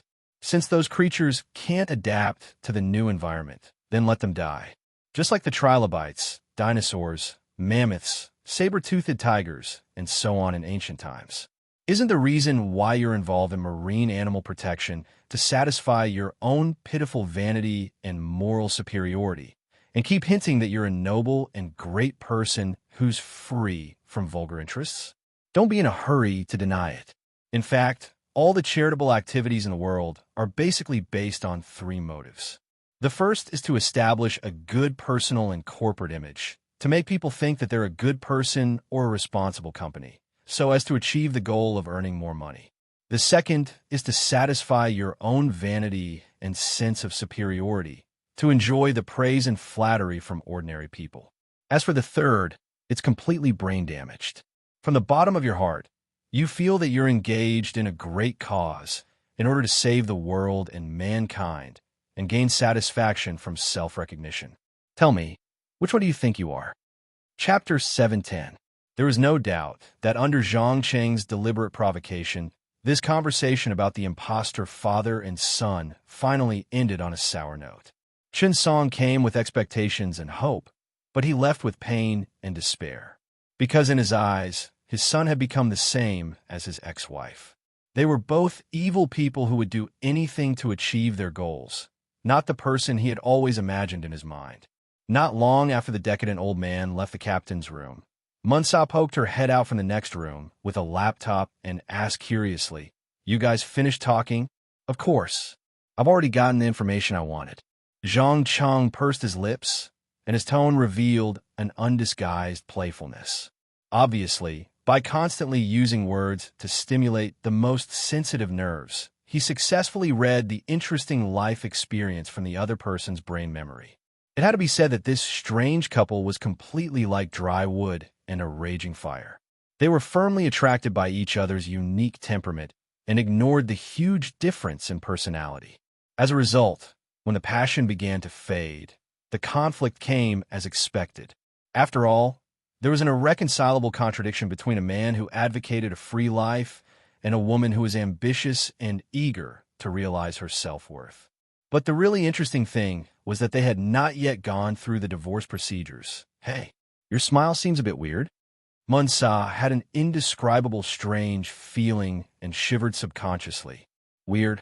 Huh. You don't understand how interesting this matter is. Well, let's end this topic here. Tell me, have you deciphered the second half of the mural?" Zhang Cheng looked at the laptop screen.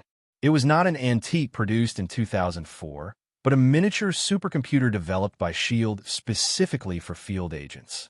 It had many very practical and powerful functions.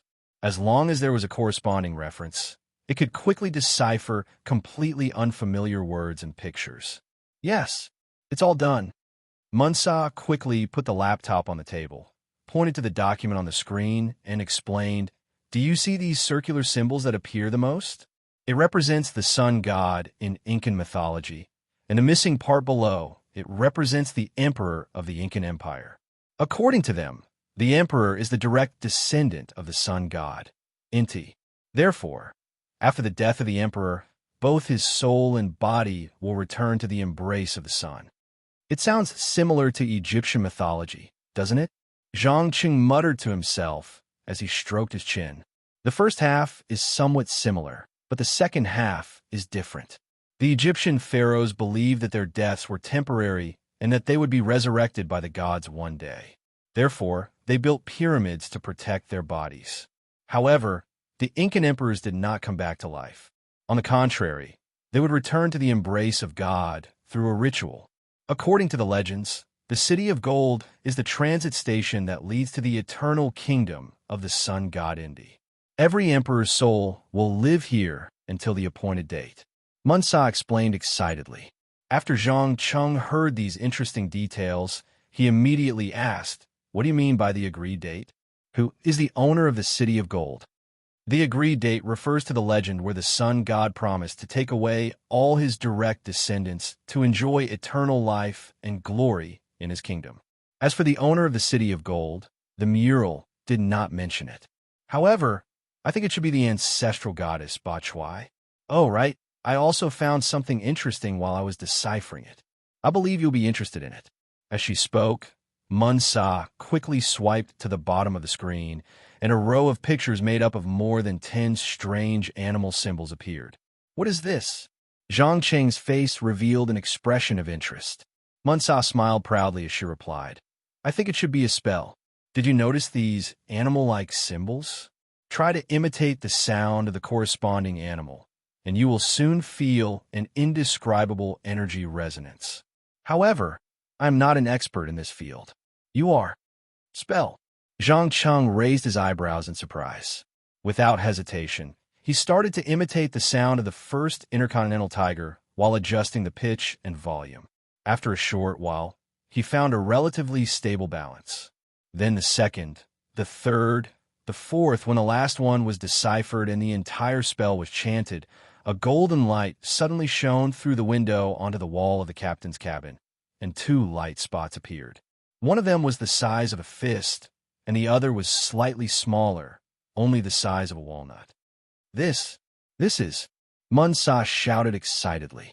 If I am not wrong, this should be a positioning spell. The one that is constantly moving should represent our current location, and the other one should represent the location of the key to the City of Gold. Turn the ship around. It is time to end this long and boring search. Zhang Cheng gave the answer without hesitation. As the order was passed down, the fleet immediately adjusted their direction and advanced towards the southwest at full speed. After about 2 hours, they reached the designated location and began to put down deep-diving cameras to observe the surrounding situation. As it turned out, his deduction was not wrong at all. About 3,640 meters below where they were docked, there was a large Galen ship that was broken into two from the middle. The bow of the ship was like a female figure with a crown on her head, and her entire body was bathed in flames. There was no need to ask to know that this was the legendary Fire Queen. There was no hesitation. The two salvage ships directly lowered their arms and trawls and scooped up the scattered goods from the deep sea one by one. Before the sky turned dark, a golden mural that was already covered with a thick layer of seaweed and shellfish was sent to Zhangcheng. Despite the baptism of hundreds of years and the erosion of seawater, the mural still did not have the slightest trace of rust and oxidation. It was 0.5 meter wide and 1 meter long. Its thickness was almost the same as a pinky finger. There was even a small amount of stone debris stuck to the back, and it was obvious that it was forcefully pried off from the wall. The Spanish colonists did not seem to realize the true value of this golden mural, and only saw it as a work of art that was ready to be shipped back to the royal family as a collection. Gently stroking the protruding part of the mural, Zhang Cheng felt a strong force, a positive energy that was as warm and hot as the sun. After a full minute, he nodded in satisfaction and praised. "Well done. The rest of the salvage work will be left to you. I need to return to New York to deal with some very important matters." "No problem. But I want to know, what are you going to do with the gold, silver, and jewels that were salvaged from the ship?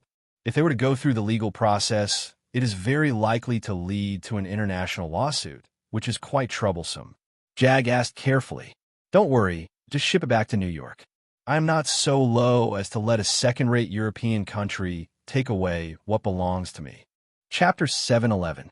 At dusk, the golden sunset shone on the streets of New York, covering the financial capital of the world with a beautiful coat.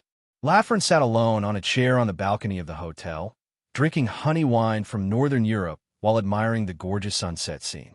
As an old man who had lived for hundreds of years, most of the material comforts in the world could no longer bring him any novelty and excitement. Only a few of the most spectacular scenes from nature could slightly touch his heart that always beat steadily.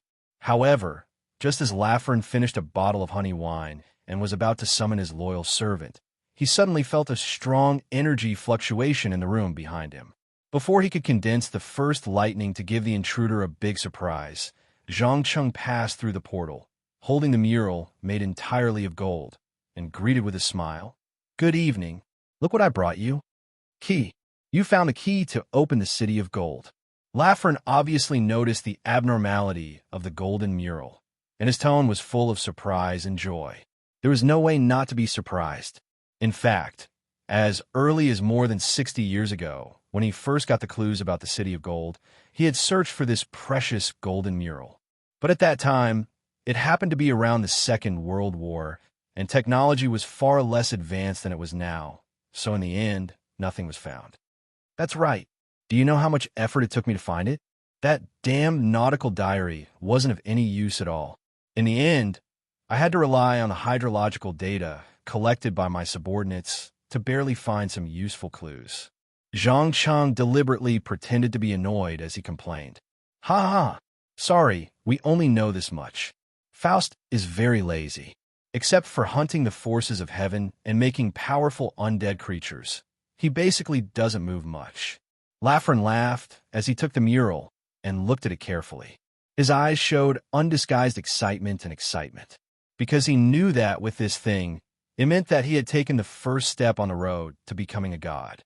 Zhang Cheng, who had always been careful, was keenly aware of this. He smiled and joked. This is not something that can be solved with an apology. You have to compensate me. You know, when I was salvaging the sunken ship, I picked up a lot of gold, silver, and jewels. In return, help me deal with the Spanish government. I don't want to fight an international lawsuit for a few years just for some gold and silver. No problem. I'll send a message to Faust later. I'm sure he'll be more than happy to help you settle this. Laffer shrugged. Perhaps to the people of the ordinary world, it was impossible for a country with serious economic problems to give up billions of dollars worth of gold, silver, and jewelry. But to the upper echelons of the underground world, they only had to consider whether to use political power or supernatural power directly. After all, strictly speaking, they were the true masters of this world. At the very least, this strange situation would continue until ordinary people became aware of the existence of supernatural forces on a large scale and launched an all-out war that was likely to involve the use of thermonuclear weapons to defeat the underground world residents who had ruled the Earth for thousands of years. Of course, Zhang Cheng didn't care who would win the battle between the ordinary people and the underground world residents. He just wanted to figure out the next step of the plan as soon as possible. Since the three of them were already allies, he asked straightforwardly, "When are we going to open the Golden City?" 3 days. We still have 3 days. 3 days later is the day the entrance will open. According to the lunar calendar of the Incas, there are 12 months in a year and 30 days in a month. 10 days in a week and 3 weeks in a month. 5 extra days are added every year and 1 extra day every 4 years. And the extra day every 4 years is the day the entrance to the Golden City opens. Lafren gave an accurate answer without hesitation. Obviously, he did a lot of preparation work in order to enter the Golden City and even learned the unique calendar of the Incas. 3 days. Does that mean that if I had found the key a little later, the whole operation would have been ruined? Zhang Cheng's mouth twitched. It won't be ruined. At most, we'll have to wait another 4 years. Don't forget what I said before. Every 1,000 years is a cycle. In the first 100 years of the cycle, many hidden entrances will open one after another. Some of them will only open once. If you miss it, you'll have to wait another 1,000 years. But some will open repeatedly as long as the corresponding conditions are met. The Golden City belongs to the latter. Lafren raised his head and explained seriously. Understood. Zhang Cheng nodded thoughtfully. If that's the case, then I'll take my leave and go back to prepare. You really should prepare well. Do you know? The enemy we're going to face this time is likely to be the legendary gods. It's not the kind of gods that we encountered during the colonization of America. It's a powerful, true god. Believe me, this is different from any enemy you've encountered before. The danger of fighting them is far beyond imagination. Is that so?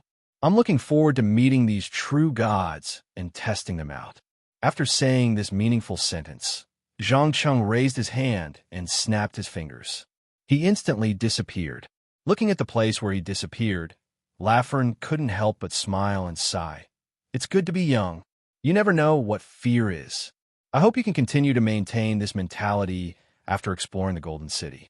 After saying that, he took out his mobile phone and dialed one of the numbers. About a minute or so, Faust's lazy voice came from the phone. "Old friend, tell me you've got the key.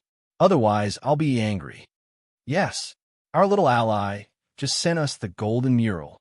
Lafren said the news that the other party wanted to hear the most. Sure enough, when Faust heard this news, his tone suddenly became excited. "Got the key? Unbelievable. How'd he do it?" How he did it is not important. What's important is that we can start moving. Old friend, bring your most powerful undead army. There's a thrilling hunt waiting for you. Hunt? No. I just want to bring slaughter and death to those so-called gods, and then use their corpses to create powerful undead creatures. You'll get what you want. You should know that there aren't many enemies in this world who can stop the three of us. Also, I have to remind you that no matter what, you have to keep this a secret. I don't want to face people who want to take advantage of the situation after a hard battle. Oomph. Who dares to come to us? Those idiots from the Wizard Association? If they dare to come, I don't mind spending more energy to make a few liches. Calm. Wonderful book house.